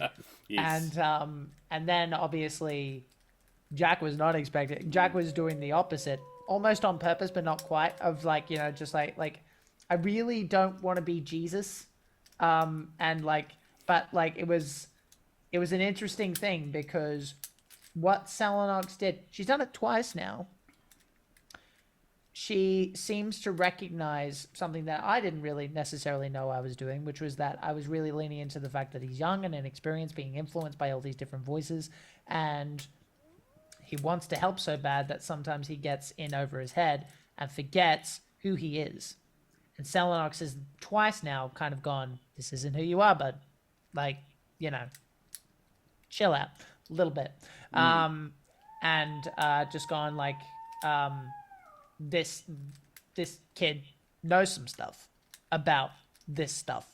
So I thought that was so delightful, and was honestly like I mean I had the bigger chunk of that, but I thought it was a really indicative thing about Celinox, right? Because it shows her caring, it shows her wisdom, it shows that as a fighter, she's like, maybe it was a tactical thing, or maybe it was like a redemption thing. Maybe she believed it all along. Maybe she learned along the way. It doesn't matter, because we'll either learn it or we won't. Either way, she's more interesting because of it. Yeah, that's it. Yeah. I'm going to go in with that final line to the people. Like, you can, and if anybody here wants to know more, they can come and talk to us later. And I was like, whoa. And I loved it for DM reasons. Absolutely. Yeah, that was very, very good. My apostle. I liked how committed you were to the non-violence of the situation, because there were several times where I was like, we stab now, yes, time to go. but you'd had that initial conversation on the hill where he'd convinced you he wasn't evil, so it was gonna take a bit for you to be convinced the other way, and you played that really well. I thought it was really interesting to watch someone who's a fighter be really convinced that this isn't the way to go and have to like be convinced. I thought it was really good. Yeah, hell's yeah. Yeah, no, I really enjoyed kind of the give and take with the question asking, where it was both kind of, this is for Ro and Celinox both, but it's where it was asking questions where you needed answers, but also giving room for everyone else to kind of come in with what they needed and backing them up each time. That was really great. Yeah. Bishop Blood says when she splashed water on her face to wake herself back up as well. Like that narrative. I'm still drunk. I'm still pretty drunk. Yeah, I love that. Yeah, during you went into the cave. Yeah, badly injured and also like a bit not. You can if you wait long enough, you'll actually get a hangover without going to sleep. And so she's probably like, oh, I'm coming down a bit now. That's not helpful. But through all that, keeping her cool and being very awesome. All right, Ro, favorite self. I think the because there's like tactical elements there as well, in terms of like, I think the combination of Celinox has been like, I like fighter brain. I've written down every number in the rooms that we went through. Celinox knows exactly how many fucking prowlers are in that place, and exactly there's like so there's that fighter element as well. But that combines with Celinox's almost a need to see the best because of a lot of shit that's going on with her. So like going in there and giving Kirill that option to take the path of good. Even though Celinox might be the most optimistic out of all of us right now. Well, I mean, she kind of has to be, because she's like she's got stuff going on where she's like,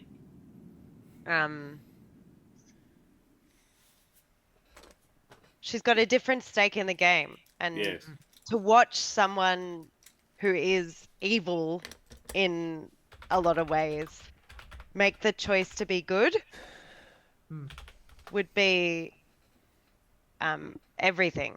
So it was my favorite moment is being able to play with that, the combination of the tactical, but also like, I think at some point I realized why I was like pushing so much for it to be like, go for good.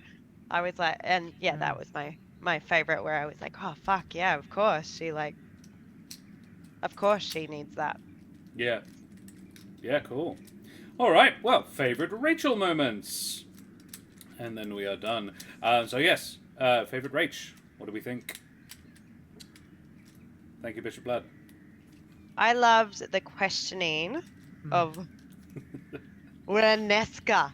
Did I get it? Yeah. Don't even comment on I'm the way pretty I said the confident name. I didn't even get it. I wrote the same thing, but I wrote it as poking the bear. I loved how sweet, but I love how I love the sweetness. I love the oh, like your child, like, isn't it gorgeous? Like, I loved that. It literally took me the first couple of questions to work out where Trish, like, I was like, what the, why are we having this lovely conversation? And I was like, oh yeah, I love those moments where Rach is able to go into something and do something that's so Trish taking on a character that I'm confused until it's confusing. Yeah. It was And then it's Patricia like, again. oh, yeah, exactly. Like Yes. when you told someone that your parents were bakers, and I was just like, oh, okay, your Yeah, parents I were didn't bakers. know that. Awesome. Why not? I love those moments. So that was Your what parents I, bakers? No. I loved that. I thought that was really sweet. I ran a show. It was when WENCENSIA, when Cassia, or when Sekia, when Sensia. You were definitely saying Wenesca. There was definitely I did. I did, yeah. I like Wenesca better. Yeah. Wenesca is fucking pronounceable. Yes. Wensenskia. No, it's just, yeah, there's a lot of different sounds in there. Shamalama ding dong. Yeah, exactly. I mean, it's fine. I deliberately created a character who it's canon can't say anyone's fucking. Yes, in character. Yeah. Yeah, don't let Daria say, oh yeah, no, she's got enough material as it is. Yes. My favorite. I've got more on Trish, but we'll come back. Yeah. I really love that Trish was gonna go do a recce to determine whether or not these people were legit without knowing, like, and I was like, I need to kill somebody today. I'm kind of hoping it's going to be a were-prowler, but it might not be. And I'm curious what her solution was if it wasn't a were-prowler. Like, oh yeah, no, we should kill Van Richten instead, because that's not going to go over super well. That was definitely the solution that I had implied. So yeah, I really love and have continued to love how Rach keeps on top of the curse. And lets it drive her character decisions and affect her because of it. It's really interesting. Oh boy, I would sure hate someone clip this. Yes. That's my favorite. Yeah. So I had two, as I said. So the first was poking the bear. I thought that was really fun. But I really liked that there was this moment where Trish finally went out of her way to well, actually, no, I'm going to rephrase this question. I'm going to rephrase this statement. Because I think Trish has always been supportive of Smoothie, but first physically expressing it is probably a better way to put it. That was very unexpected. I was like, oh wow, this is significant. Especially when you consider that it's the exact opposite of what of the ideal situation Trish wanted. Yep. And it's kind of the opposite of what, in the moment, Smoothie wanted as well. He wanted to help you, and so we both kind of had an interesting kind of juxtaposition there. That's not the right word, but that was a really cool thing to notice, and I think he said something along the lines of, if anyone who could be convinced would be, which is like a very a very lovely thing to say when you've got... It says a lot about Trish, because ultimately she is still this person who's trying to do good and trying to do the right thing. She doesn't want to kill all these people. She doesn't want to have to murder people every 3 days. She's fucking being forced to. And it's a beautiful tragedy. To see her just trying to like grasp these moments of goodness, and getting them where she can. Hell yeah. I actually had another one, but I will ask Rach first. Don't want to steal self moments. Oh, Ellie. Oh, Oh, God, and yeah. Ellie. I apologize. So I really love. I was gonna say the one of the final scenes where it was, you know, talking with Smoothie and saying that, you know, everyone else had, if they were gonna hear it, they'd already heard it, kind of vibe. But since that's gone, I'm gonna piggyback on Rose one about the asking of questions, because that has probably really confused Ezmerelda, because she kind of assumed that out of the two of you, you were the slightly more normal one who would make rational decisions. But it felt like we were getting like, you know, sweet, sweet, sweet, I'm going to stab you in the back, like nuclear option, and then back again. And it was, I think Ezmerelda's got lovely, she's just very confused right now. But it was brilliant. It was so fun to watch, just that complete change of how I've already experienced Trish. So it was a really kind of interesting insight into that. Yeah. Rach, favorite self? I think it's going to be a little convoluted. I think I enjoyed discovering that my line is not at the same place as everyone else's, and Trish being like, all right, you know what, I'm going to wait till everyone gets past their line. Because for Trish, I was like, oh, you turned a 10-year-old child against its will, we're on. Fight time. That was my line, but everyone else was not yet ready. I was like, okay, fine, we'll keep talking, I guess. But I was like, good to go. That was my line.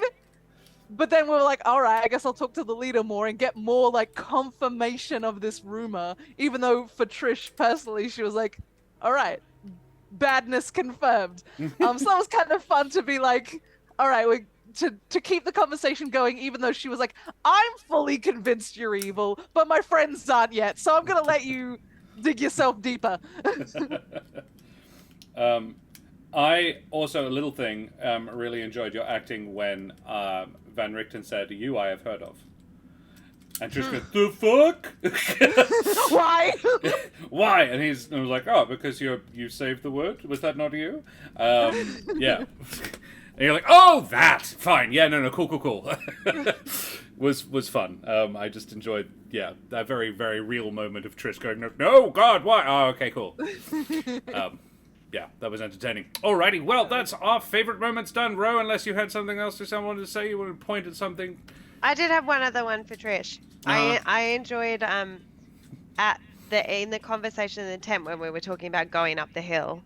There was a moment where it was like, we're doing this for the curse, and I enjoyed Trisha's kind of reaction to that in terms of I don't know, I felt like, I think it was mostly face acting, but I think there was a moment there where it was like, we're going to like intentionally, potentially kill these people just for the curse. And I think then Trish said something as well to kind of be like, it's okay, we can just go and scope it out or something. But I enjoyed the reaction where it was kind of, you saw realization that her curse was impacting on decision making in the group, and I enjoyed watching that. Awesome. Excellent. Okay, well, we should go away from here now because it is quite late for some of us. So we will go and find somebody to raid. We'll probably raid the Eldritch Scribe. But first, who the absolute heck are all of you? Ro, who the heck are you? Hi, I'm Ro. And despite the name, I have little to nothing to do with boating. I'm a Perth-based educator and theatre maker. You can catch me here on Monday nights, or sometime soon on Jack Squarepeg's channel. Hell yeah. You can also follow me on Instagram at Crowdventurers to see photos of my dog Charlie with the large ears, and upcoming projects like Othello, which is my next Shakespeare that I'll be on the stage in Perth in December. Hells yeah. Links to tickets for that when we get them. Jack, who the heck are you?